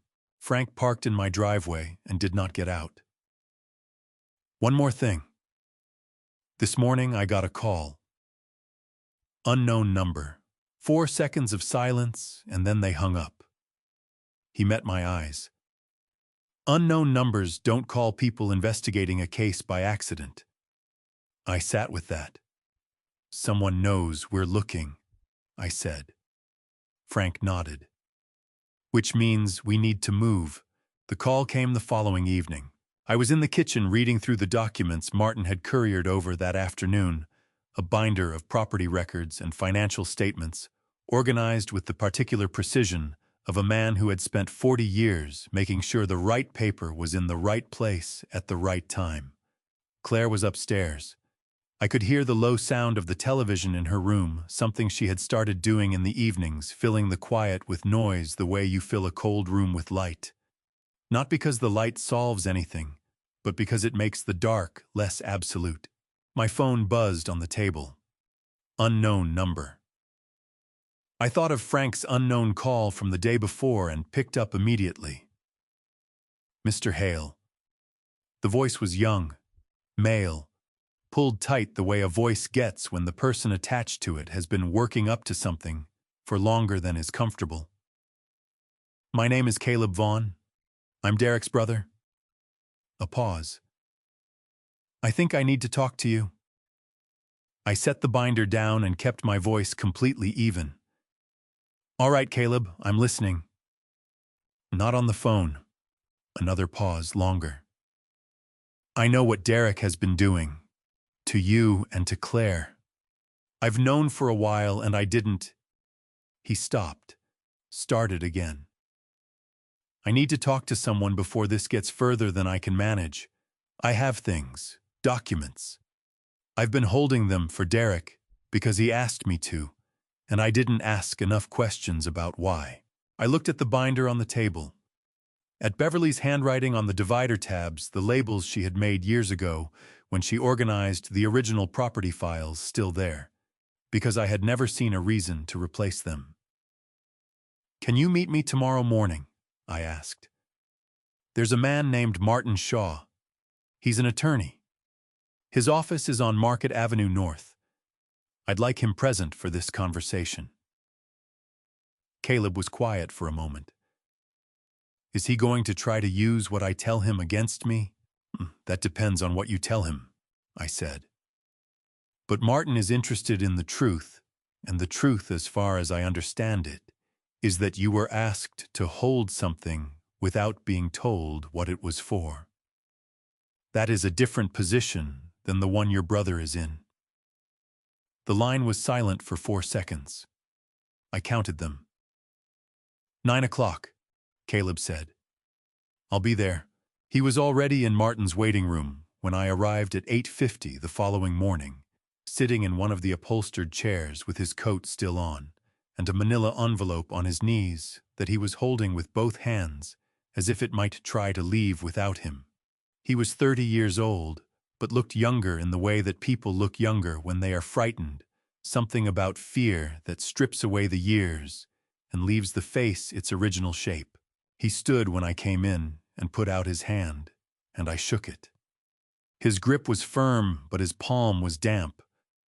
Martin's office was on the 2nd floor, a room that smelled of old paper and good coffee, and the particular orderliness of a space where serious things had been handled for a long time. Martin sat behind his desk, and Caleb sat across from him, and I took the chair to the side, the observer's position, which was where I needed to be. Martin opened a legal pad and uncapped his pen.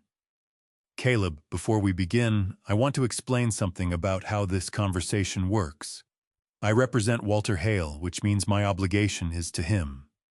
However, nothing you say in this room today is being recorded without your knowledge, and I am not a prosecutor. What I am interested in is building a complete and accurate picture of what has happened.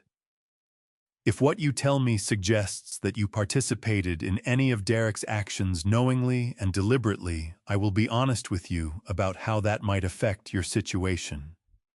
But if what you tell me suggests that you were used without full understanding of what you were facilitating, that is a meaningfully different thing." He set his pen down.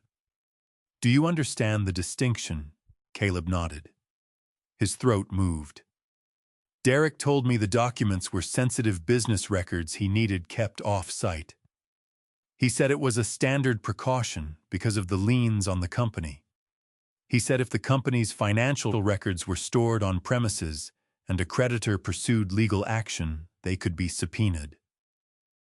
He set the manila envelope on Martin's desk, pushing it across with the careful deliberateness of a man completing an action he had been rehearsing. "He gave me this about 4 months ago. He said it was the core file. Contracts, financial records, internal communications. He said to keep it somewhere secure and not to open it." Martin looked at the envelope without touching it yet. "Did you open it?" Caleb met Martin's eyes. 3 weeks ago. After I started hearing things, a friend of mine who does contract work told me there were investigators asking questions about Vaughn construction projects. I opened it and I read it." He pressed his lips together. "And then I spent 3 weeks trying to figure out what to do with the fact that my brother had been using my address as a storage facility for evidence of things I did not know he was doing." Martin picked up the envelope, slid it carefully along the top with a letter opener, and drew out the contents. He looked through them for approximately 90 seconds, without speaking, the only sound in the room, the quiet shifting of papers and the distant noise of Market Avenue traffic 4 floors below. Then he looked up.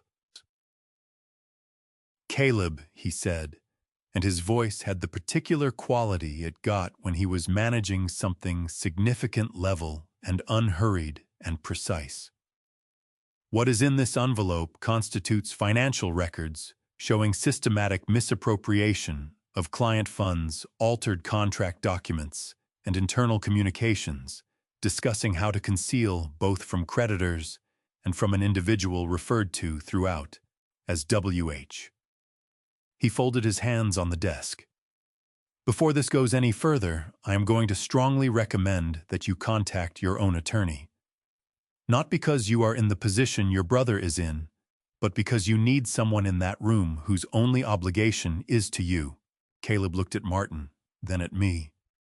"If I cooperate fully," he said, "what happens to me?" That is a conversation between you, your attorney, and the prosecutor's office, Martin said.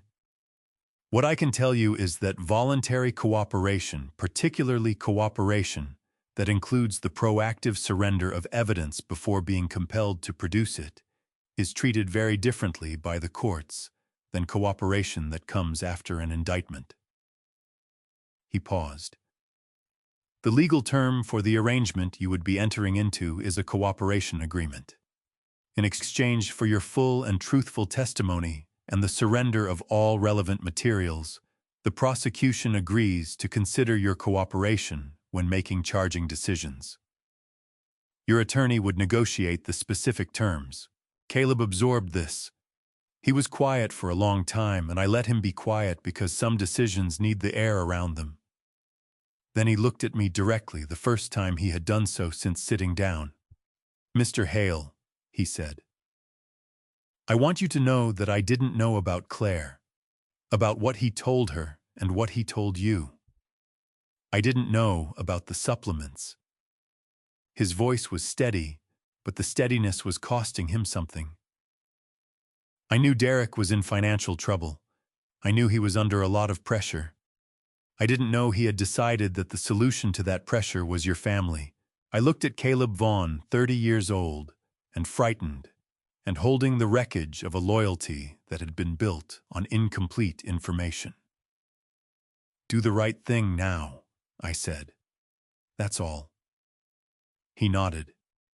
Then he took out his phone and called his own attorney. Martin waited until Caleb stepped into the hallway to make his call, then looked at me across the desk. "The communications in this envelope," he said quietly, "include a conversation between Derek and his father, discussing the timeline for Walter's guardianship petition. Specific dates, specific language about cognitive documentation." He set one sheet on the desk between us and turned it so I could read it. His father wrote, and I quote, "What about the old man's land? How much longer do we have to wait?" I read the line.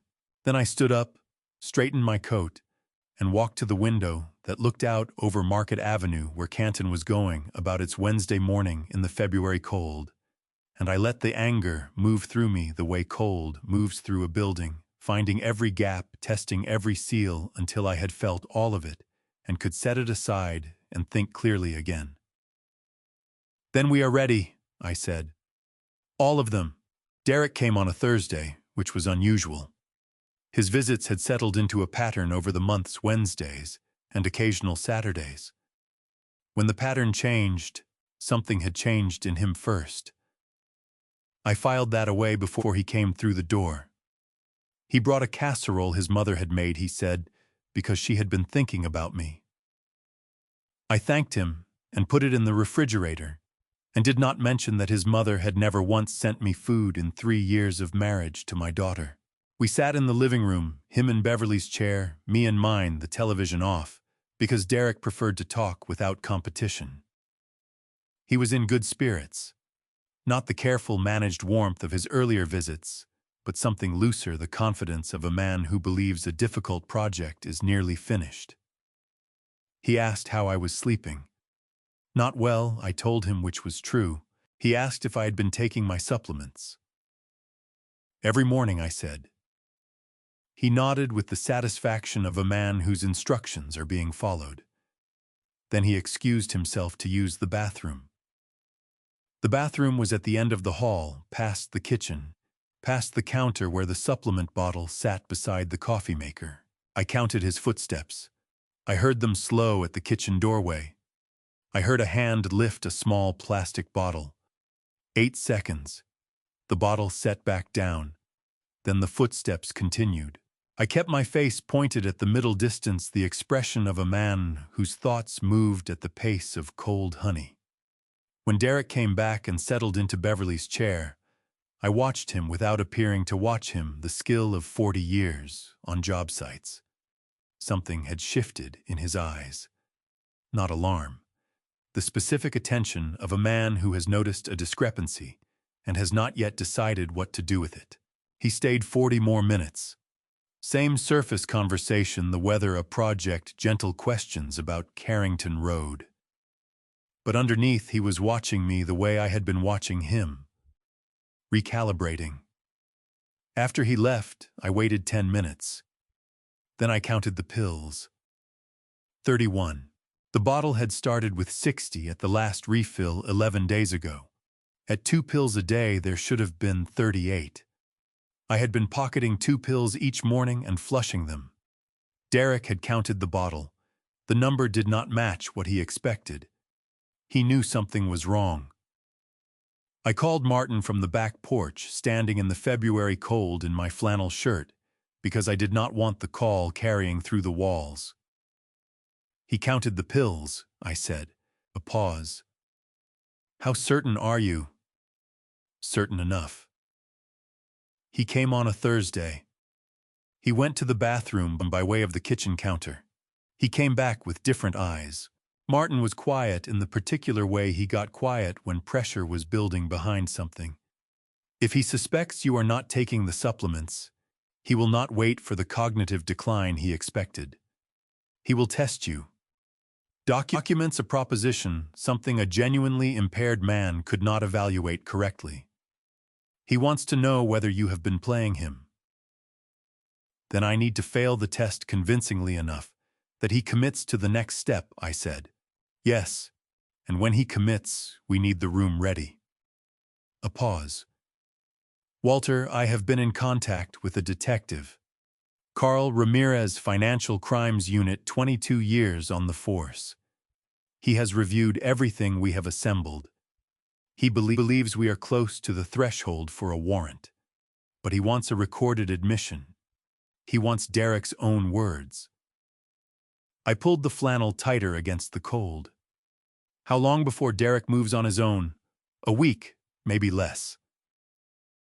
Then we set the room within the week. There is one more thing, Martin said.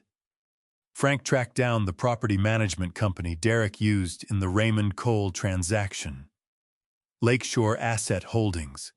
The registered agent on the Delaware Incorporation is a man named Philip Vaughn, Derek's father.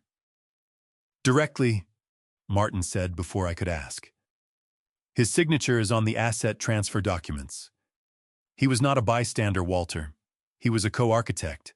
I stood on the back porch of the house Beverly and I had built our life in, and let that settle into the foundation of what I was preparing to do. Philip Vaughn had sat at this kitchen table. He had shaken my hand at the wedding with the practiced warmth of a man who had already decided how the story would end. I called Frank next and told him I needed everything Philip Vaughn had signed his name to in the past 5 years. Already started, Frank said. That evening, Claire came downstairs while I was sitting at the kitchen table with the supplement bottle in front of me. She looked at the bottle, then at me. Then she sat down across from me without being invited, moving through the house now with the ease of someone who had remembered it was also hers. He knows something is off? I said. Her jaw set the way Beverly's used to set when her mind was made up and nothing was moving it. Then, it's almost over, she said.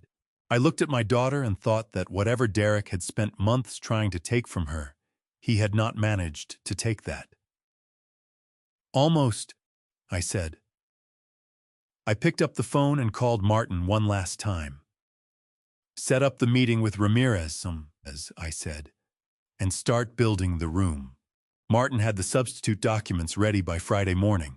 He had spent 2 evenings preparing them, a set of papers that looked at a casual glance identical to the kind of routine property maintenance agreement that a landowner might sign to authorize a management company to handle lease renewals and minor repairs on a commercial lot.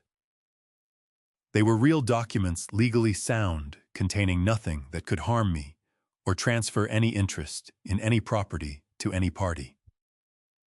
Martin had constructed them with the precision of a man who understood that the difference between a decoy and a trap was whether the other person could tell the difference. He brought them to the house on Friday afternoon, and we sat at the kitchen table while he walked me through every page. The document Derek brings will have a hidden clause, Martin said. Given what we know about his approach with Raymond Cole, and given what Caleb's materials show about his methods, it will be embedded in standard language, something that looks like boilerplate, but transfers either a management right or an interest in the Carrington Road lot. It will be on a page that a man not reading carefully would pass over. He set his pen down. When he puts his documents in front of you, you are going to look at them the way you have been looking at everything for the past 3 weeks. Slowly, uncertain. You are going to turn the pages without appearing to read them. And then you are going to sign these instead. I looked at the substitute documents. How do I make the switch without him seeing? Martin reached into his briefcase and produced a second set of papers, the decoy documents bound with a binder clip that matched the one Derek would likely use. The substitute set goes inside the decoy set, second page back. When you open the binder and begin turning pages, the natural motion of shuffling through papers will position the substitute set on top. You sign the top pages. He sees you sign. He checks the signature line, which is in the same position on both sets. He does not check every page. I practiced it twice at the kitchen table while Martin watched. The second time he nodded. "You have been reading contracts for 40 years, he said. "Trust your hands." Derek arrived on Saturday afternoon, carrying a thin folder the way a man carries something he wants to appear unconcerned about. He was dressed more carefully than usual, a collared shirt under his jacket, the particular grooming of someone who had decided this visit mattered. He set the folder on my kitchen table with the same careful gesture he used for the supplement bottle precise placement label, facing out the unconscious habits of a man who had rehearsed this moment. "I wanted to bring something by," he said, settling into his chair with the relaxed ease of a man who believed he was the most awake person in the room. "It's nothing complicated, Walter. Just some paperwork related to the lot. A property management authorization, basically. It would let a management company handle the day-to-day stuff on Carrington Road, so you don't have to think about it." I looked at the folder with the mild, slightly delayed attention I had been practicing for 3 weeks. "Management company?" I said. "Which one?" "Some a firm I know," Derek said. "They handle commercial properties all over Stark County. Very reputable. I've worked with them before." He opened the folder and spread the pages on the table, turning them so they faced me, his hand moving across the top of each page in the gesture of a man highlighting the important parts. "It's really just standard language. Authorization to manage lease renewals, handle minor repairs, that kind of thing. Nothing that changes your ownership."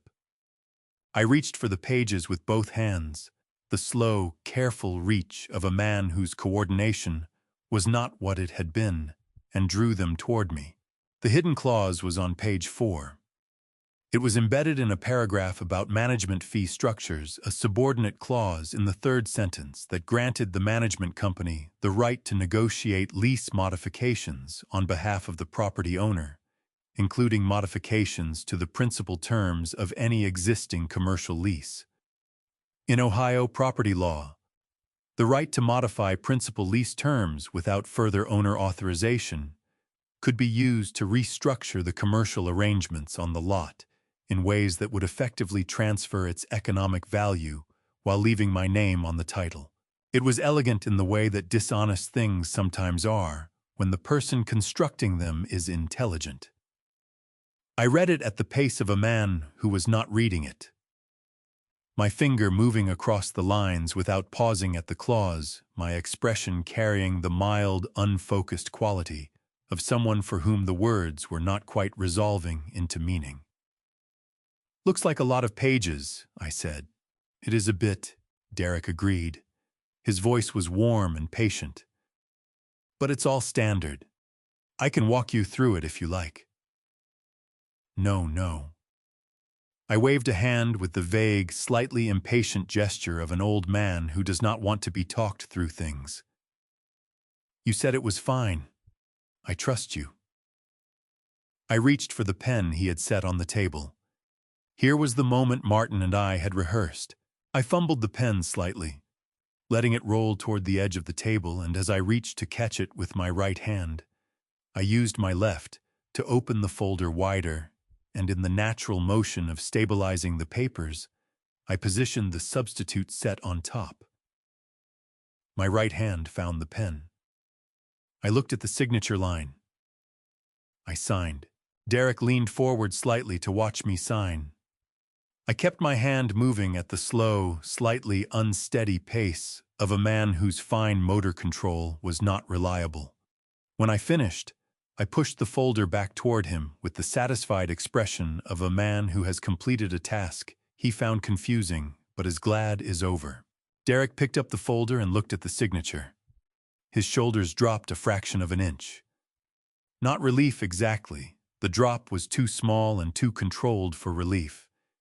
It was the physical equivalent of a check mark, a box being ticked. "Thank you, Walter," he said. "This will make things a lot simpler." I nodded.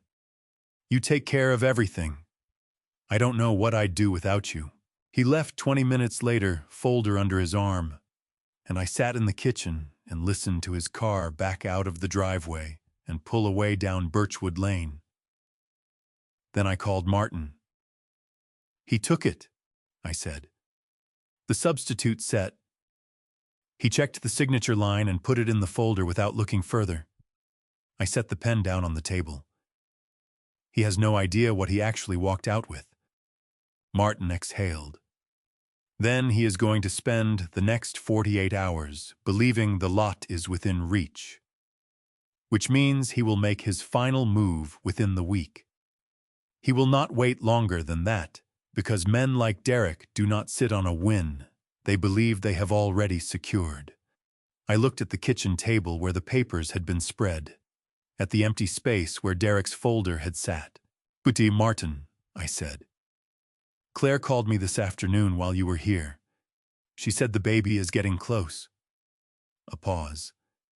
"How close?" "Her doctor says 2 weeks.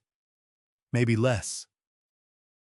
I looked out the kitchen window at the February dark settling over the backyard.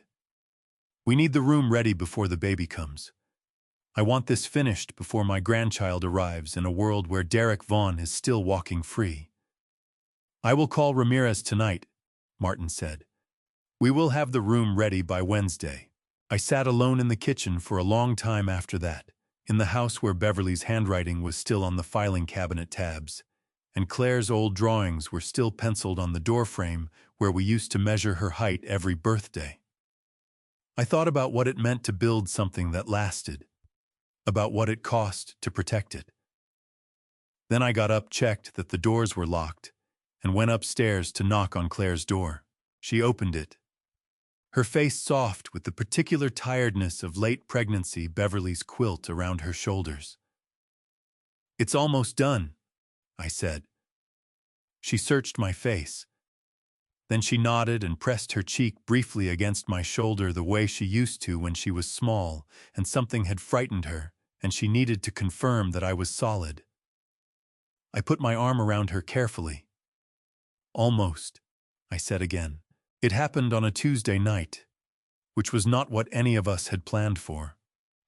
I was at the kitchen table going through the final version of the room setup with Martin over the phone, the two of us working through the positioning of the recording device in the clock and the sight lines from the hallway, where Carl Ramirez would be waiting when I heard the sound from upstairs that stopped every thought in my head simultaneously. Not a scream. Claire was not the kind of person who screamed. It was a sharp, involuntary intake of the sound of someone absorbing a physical shock they had not prepared for, followed by my name spoken at normal volume, but with an urgency underneath it that carried through the ceiling and the floorboards and the 40 years of a father's instinct and landed in my chest like a fist. "Martin," I said. "I have to go." I was at the bottom of the stairs before he could answer. Claire was in the doorway of her room, one hand gripping the doorframe so hard the wood creaked, the other pressed flat against the side of her belly. Her face the particular white of someone whose body has just issued a demand that cannot be negotiated with. "It's too early," she said. Her voice was controlled, but her eyes were not. "Dad, it's too early. I still have 2 weeks. Come here." I crossed the hallway in 3 steps and got my arm under hers, taking her weight. She was heavier than I expected, not because of the pregnancy, but because her knees had gone partly unreliable, shaking slightly under her with the first serious contraction. "Let's get you downstairs, slowly." "The bag," she said. "In the closet, behind Beverly's extra quilts." I had not known about the bag. She had packed it herself quietly without telling me, the way Claire had learned to prepare for things, without making them a concern for anyone else first. I felt a surge of something that was grief and pride in equal measure, that my daughter had spent 3 months learning to take care of herself so thoroughly that she had packed a hospital bag in secret in case she needed to leave quickly and alone. I got her downstairs to the kitchen table and went back for the bag. Then I called Frank. "She's in labor," I said when he picked up. "Early, I need you to take her." Frank did not ask unnecessary questions, which was one of the qualities that had made him good at his work for 30 years. I gave him the address of the small women's health clinic in Minerva, 32 miles southeast of Canton, where Martin had made arrangements 3 weeks ago specifically for this possibility. A Dr. Patricia Odom, who had been a colleague of Claire's obstetrician and who had agreed after a conversation with Martin that I did not ask the details of to receive Claire under a different name with no paperwork trail connecting her to the Hale family or to Canton. 20 minutes, Frank said and hung up. While we waited, I sat beside Claire at the kitchen table and held her hand through 2 contractions that came 8 minutes apart, and then 6 each one, tightening her grip on my fingers until the bones ached, and then releasing her breathing, measured and deliberate in the intervals, the breathing of a woman who had spent 7 months learning to endure things without breaking. "I'm scared," she said between the second and third. Not of the pain, I understood. Of the timing. Of Derek finding out. Of everything that was still unfinished. "I know," I said. "Frank will have you somewhere safe before Derek knows anything has happened, and by the time you come home it will be done." She looked at me. "Promise me you'll be careful." "I have been careful for 67 years, I said. "I am not going to stop now." That made her laugh, a short, surprised sound that got cut off by the 3rd contraction, and I held on while it passed. Frank's headlights swept across the kitchen window at 11:41. I got Claire to the door, and Frank took her other arm, and between us we got her into the back seat of his sedan with the bag and a blanket from the hall closet, and 2 bottles of water from the refrigerator. I leaned into the window. "Call me when she's settled," I said to Frank. "Every hour," he said. I looked at Claire in the back seat. She had Beverly's quilt pulled around her shoulders, and her hand resting on her belly, and her eyes on me, steady and frightened and trusting in the way that children trust parents. Not because they have evidence of safety, but because the alternative is not manageable. "Go," I said. "Both of you." Frank pulled out of the driveway, and I watched the taillights until they turned at the end of Birchwood Lane and disappeared. Then I went inside and called Martin. "She's on her way to Minerva," I said. "Frank has her." "Good." Martin's voice was steady. "Now listen. Derek has a source somewhere, we don't know who, but he has been getting information about Claire. He is going to find out she went into labor." "I know," I said. "When he does, he is going to try to find her. I know that too." I sat down at the kitchen table. The chair Claire had been sitting in was still warm. "Which is why I need you to make a call tonight. To Gary Potts." A pause. "Walter." Gary did not know what he was doing when he talked to Derek, I said. He is a good man who answered questions in good faith, but Derek is still listening to him, which means Gary is the most reliable channel I have for putting information in Derek's ear that I want Derek to hear. Martin was quiet for a moment. "What information?" "Shaw, that Claire went into labor and was taken to Altman Hospital," I said. Altman was the largest hospital in Canton, the obvious choice, the place Derek would go first without thinking. Gary will mention it to Derek because Gary mentions everything to Derek. And Derek will go to Altman. And while he is in the Altman parking lot looking for a woman who is not there, Frank will have Claire 32 miles away delivering my grandchild in a room Derek does not know exists. Martin exhaled slowly. And then, I said, Derek is going to get a phone call from a confused old man who wants to talk about selling his land.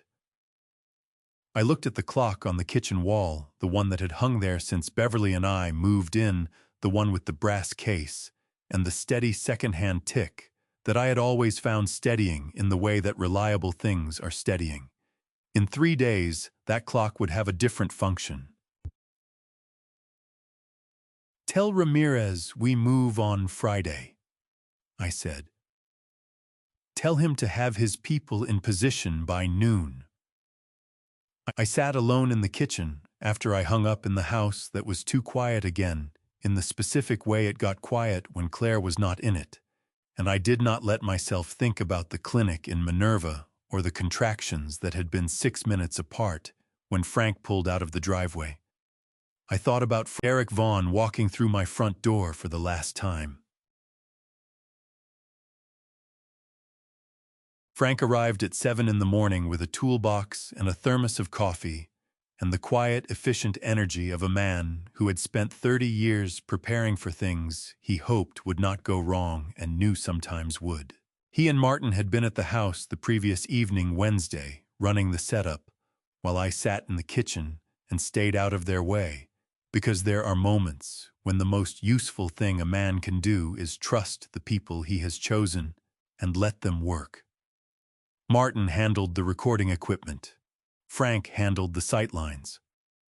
Carl Ramirez had sent a technician at 10 o'clock Wednesday night, a young woman named Davis who wore a canvas jacket and spoke in the clipped, economical sentences of someone trained to communicate precisely and without excess, and who installed a secondary backup device in the smoke detector above the hallway door in 11 minutes without leaving a mark.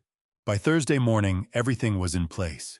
The clock on the kitchen wall, Beverly's clock with the brass case and the steady second hand, now contained a directional microphone and a transmitter that broadcast to a receiver in Martin's car, which would be parked on the street 2 houses down.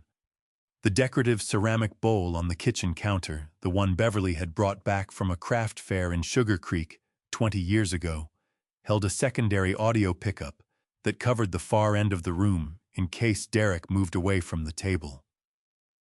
A visible microphone, a small silver device that looked like the kind of thing you could order from any electronics catalog, sat on the kitchen table in plain sight.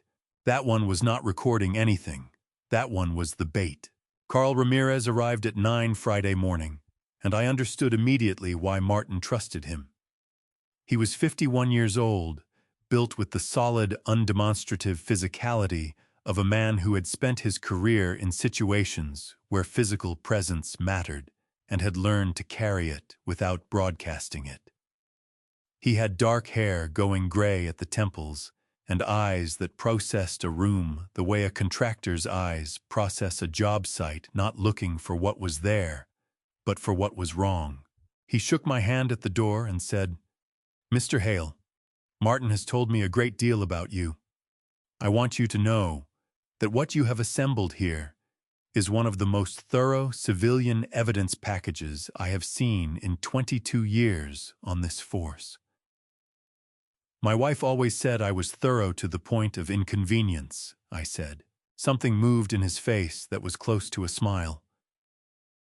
We will be in position in the spare bedroom by 11. My partner, Detective Walsh, and 2 uniformed officers. We will not move until I hear specific language from the subject that constitutes an unambiguous admission. I want his own words. I do not want anything that a defense attorney can characterize as ambiguous or coerced. He will give you the words, I said. Men like Derek cannot resist explaining themselves to someone they believe is no longer a threat. Ramirez looked at me steadily. Are you certain you want to be in the room alone with him when it happens? We can arrange for Martin to be present if... I have been in rooms alone with difficult men my entire working life, I said. I know how to read a room and I know how to hold a position. I will be fine. He nodded once, accepting it. Martha Ellis arrived at 10 with Samuel Reed, the 2 of them having driven up from opposite directions, and met in my driveway with the slightly formal courtesy of people who did not know each other, but recognized in each other the same purpose. Martha was carrying the laptop in its canvas grocery bag. Samuel was carrying nothing, his hands easy at his sides, his scarred hand visible below his jacket cuff. I brought them into the living room, and we sat for a few minutes, the 4 of us, Martin having arrived by then as well. And the room had the particular quality of the hour before something significant. A stillness that was not the absence of movement, but the presence of readiness.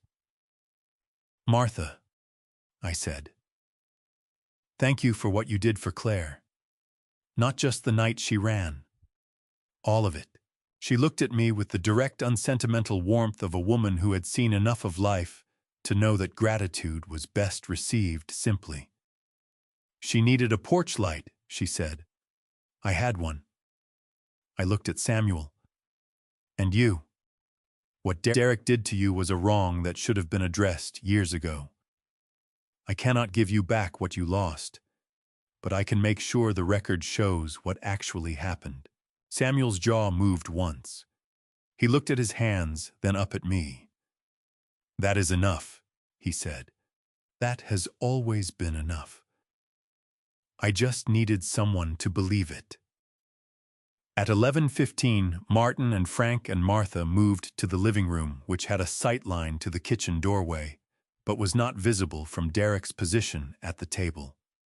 Samuel went to the spare bedroom with Ramirez and his team. Davis positioned herself in the utility room off the back hall with the monitoring equipment. I changed my shirt. I chose the flannel Beverly had bought me the Christmas 2 years before she died. Dark green with a small plaid pattern, the one I had worn to the hospital, the morning she was diagnosed, and worn again the morning she came home for the last time, and worn every year since, on the days when I needed to feel like she was close. It was softer than it had been when it was new, washed into the particular texture of something that has been held often enough to conform to the shape of the person holding it. I stood at the bathroom mirror and looked at the face of a 67-year-old man who had spent 40 years building things that would outlast him, and who had spent the last 8 weeks building something different. I did not practice the confusion or the slowed responses or the uncertain reach for words. I did not need to practice any of that today. Today, I was going to be exactly who I was. I went downstairs and put the kettle on for coffee. At 11:58, I heard Derek's car in the driveway. I filled 2 mugs and set them on the kitchen's table, one on each side, and I sat down in my chair and rested my hands flat on the table and watched the kitchen door and waited. The knock came at noon exactly. Derek Vaughn was a precise man. I had always known that about him. Precision was how he had managed to do what he had done for as long as he had done it without being caught. Precision and the consistent underestimation of the people around him. I stood moved to the door with the careful, slightly effortful gait of a man whose knees were not reliable and opened it. Derek stood on the porch in his good coat, a folder under his arm, his face arranged in the expression of warm, worried concern that he had been wearing to my house for 8 months. "Walter," he said, "you sounded confused on the phone. Are you all right?" I stepped back from the door and gestured for him to come in. "Come in, son," I said, using the word I had not used with him since the night at Carver's Grill when Claire said his name and everything I thought I knew dissolved. I made coffee. He stepped across my threshold for the last time. Derek set his folder on the kitchen table and pulled out the chair across from me with the comfortable familiarity of a man who had been sitting in that chair for 8 months and had stopped thinking of it as someone else's house. He wrapped both hands around the coffee mug I had set out for him and looked at me across the table with the warm, practiced concern that had been his primary instrument since the night he sat in this kitchen and told me my daughter had left and was not coming back. "You sounded worried on the phone," he said. "What's going on, Walter?" I let my hands move on the table surface with the slightly aimless quality I had practiced for weeks, fingers not quite settling the fidgeting of a man whose thoughts did not stay where he put them. "I've been thinking about the land," I said. "The lot. I think I want to sell it. I think I need to sell it, and I don't understand all the paperwork, and I need somebody to help me." Something opened in Derek's eyes. Not warmth. The thing underneath warmth, the thing warmth had been covering for 8 months. "Of course," he said. "That's why I'm here. We'll figure it out together." He reached into his folder and began laying papers on the table, and I watched his hands moving with the smooth efficiency of a man who had rehearsed this moment and was finally performing it. And I thought about Beverly's note in my breast pocket, and Samuel Reed's scarred hand, and Raymond Cole in his rental in Clintonville. And I kept my face carrying the mild, slightly unfocused expression of a man who was grateful someone else was handling the complicated things. Derek was 12 minutes into his explanation of the documents, his voice patient and unhurried when his eyes moved to the table and stopped. He had seen the microphone. It was sitting where Martin had placed it the evening before, a small silver device positioned slightly to the left of center, visible, but not prominent, the way something sits when it has been placed there and not hidden, because the person who placed it wanted it found. Derek's hands stilled on the papers. He looked at the microphone for 3 seconds. Then he looked at me. I met his eyes with the mild, slightly delayed focus of a confused old man and said nothing. Derek reached across the table and picked up the microphone. He turned it over once. Then he stood, walked to the kitchen window, and dropped it on the tile floor and brought his heel down on it once hard. The plastic casing cracked and separated, and the small components inside scattered across the floor. He turned back to me. His eyes swept the room once quickly and methodically, the way a careful man checks an environment before deciding it is safe. He looked at the ceiling. He looked at the counter. He looked at the window frame. He found nothing that concerned him. Then he looked at me, at my hands resting loose and uncertain on the table, at the mildly confused expression I had spent 8 weeks perfecting, and whatever tension had entered his shoulders when he found the microphone left them completely. The face he showed me then was one I had never seen before. Not the warm, concerned son-in-law. Not the patient caregiver. The face of a man who believed he had just confirmed that he was the only awake person in the room. "Nice try, old man," he said. I looked at the broken pieces on the floor. Then I looked up at him. He sat back down. His posture had changed completely. The performed warmth was gone, and what replaced it was something loose and contemptuous. The ease of a man who believed the last obstacle between him and what he wanted had just been removed. "So you know what I think," he said. "I think you've been playing me. I think the confusion, the forgetting all of it was an act. He leaned forward on his elbows. But here's the thing, Walter. It doesn't matter anymore. Because I have Claire's signature on documents from before she left that give me standing to contest your property decisions on her behalf.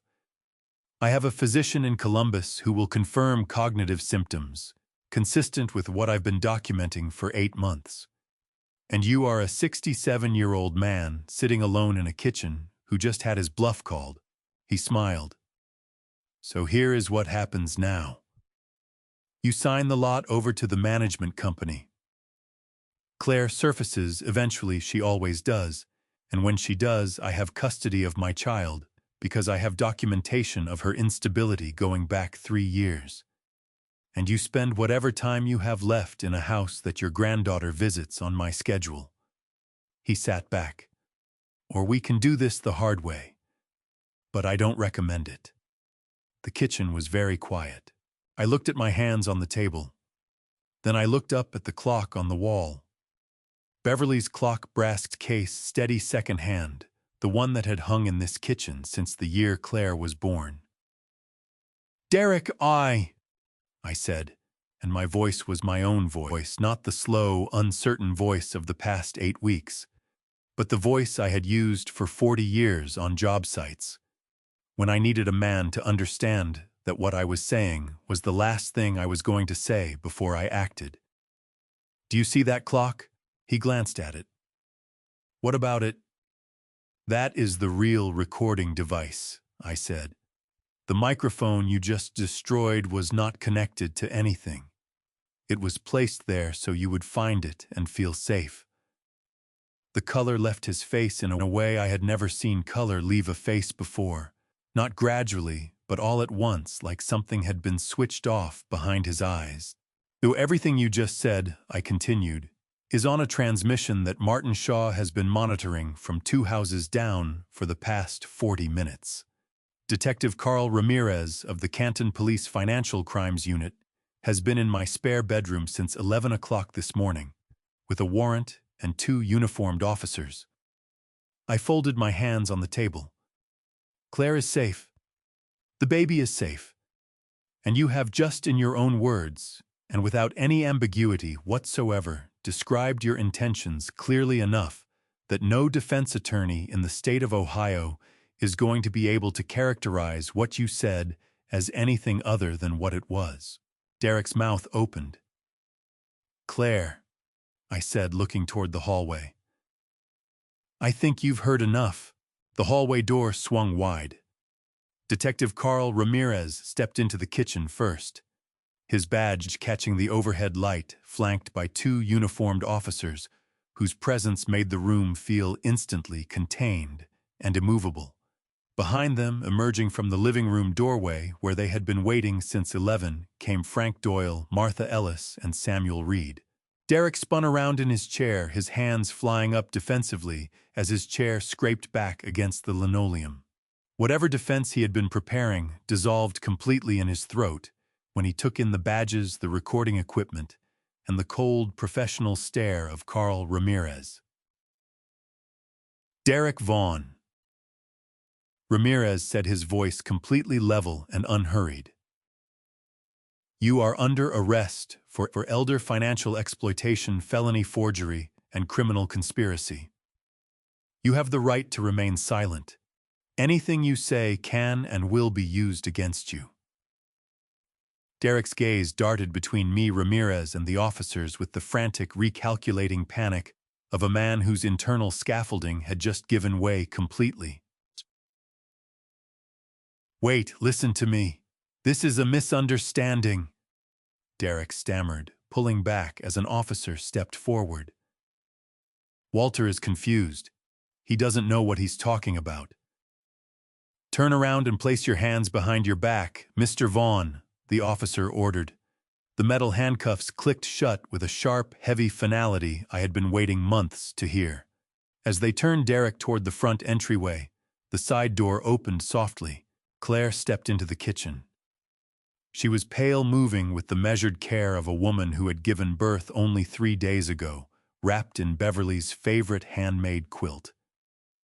In her arms, held securely and shielded from the room, was her newborn daughter. Derek froze in the grip of the officers. His eyes locked onto the bundle in her arms, and a desperate, ugly desperation broke through his composure. "Claire," he pleaded, his voice cracking. "Claire, tell them I'm her father. You can't do this to me. She's my daughter too." Claire stopped several paces away.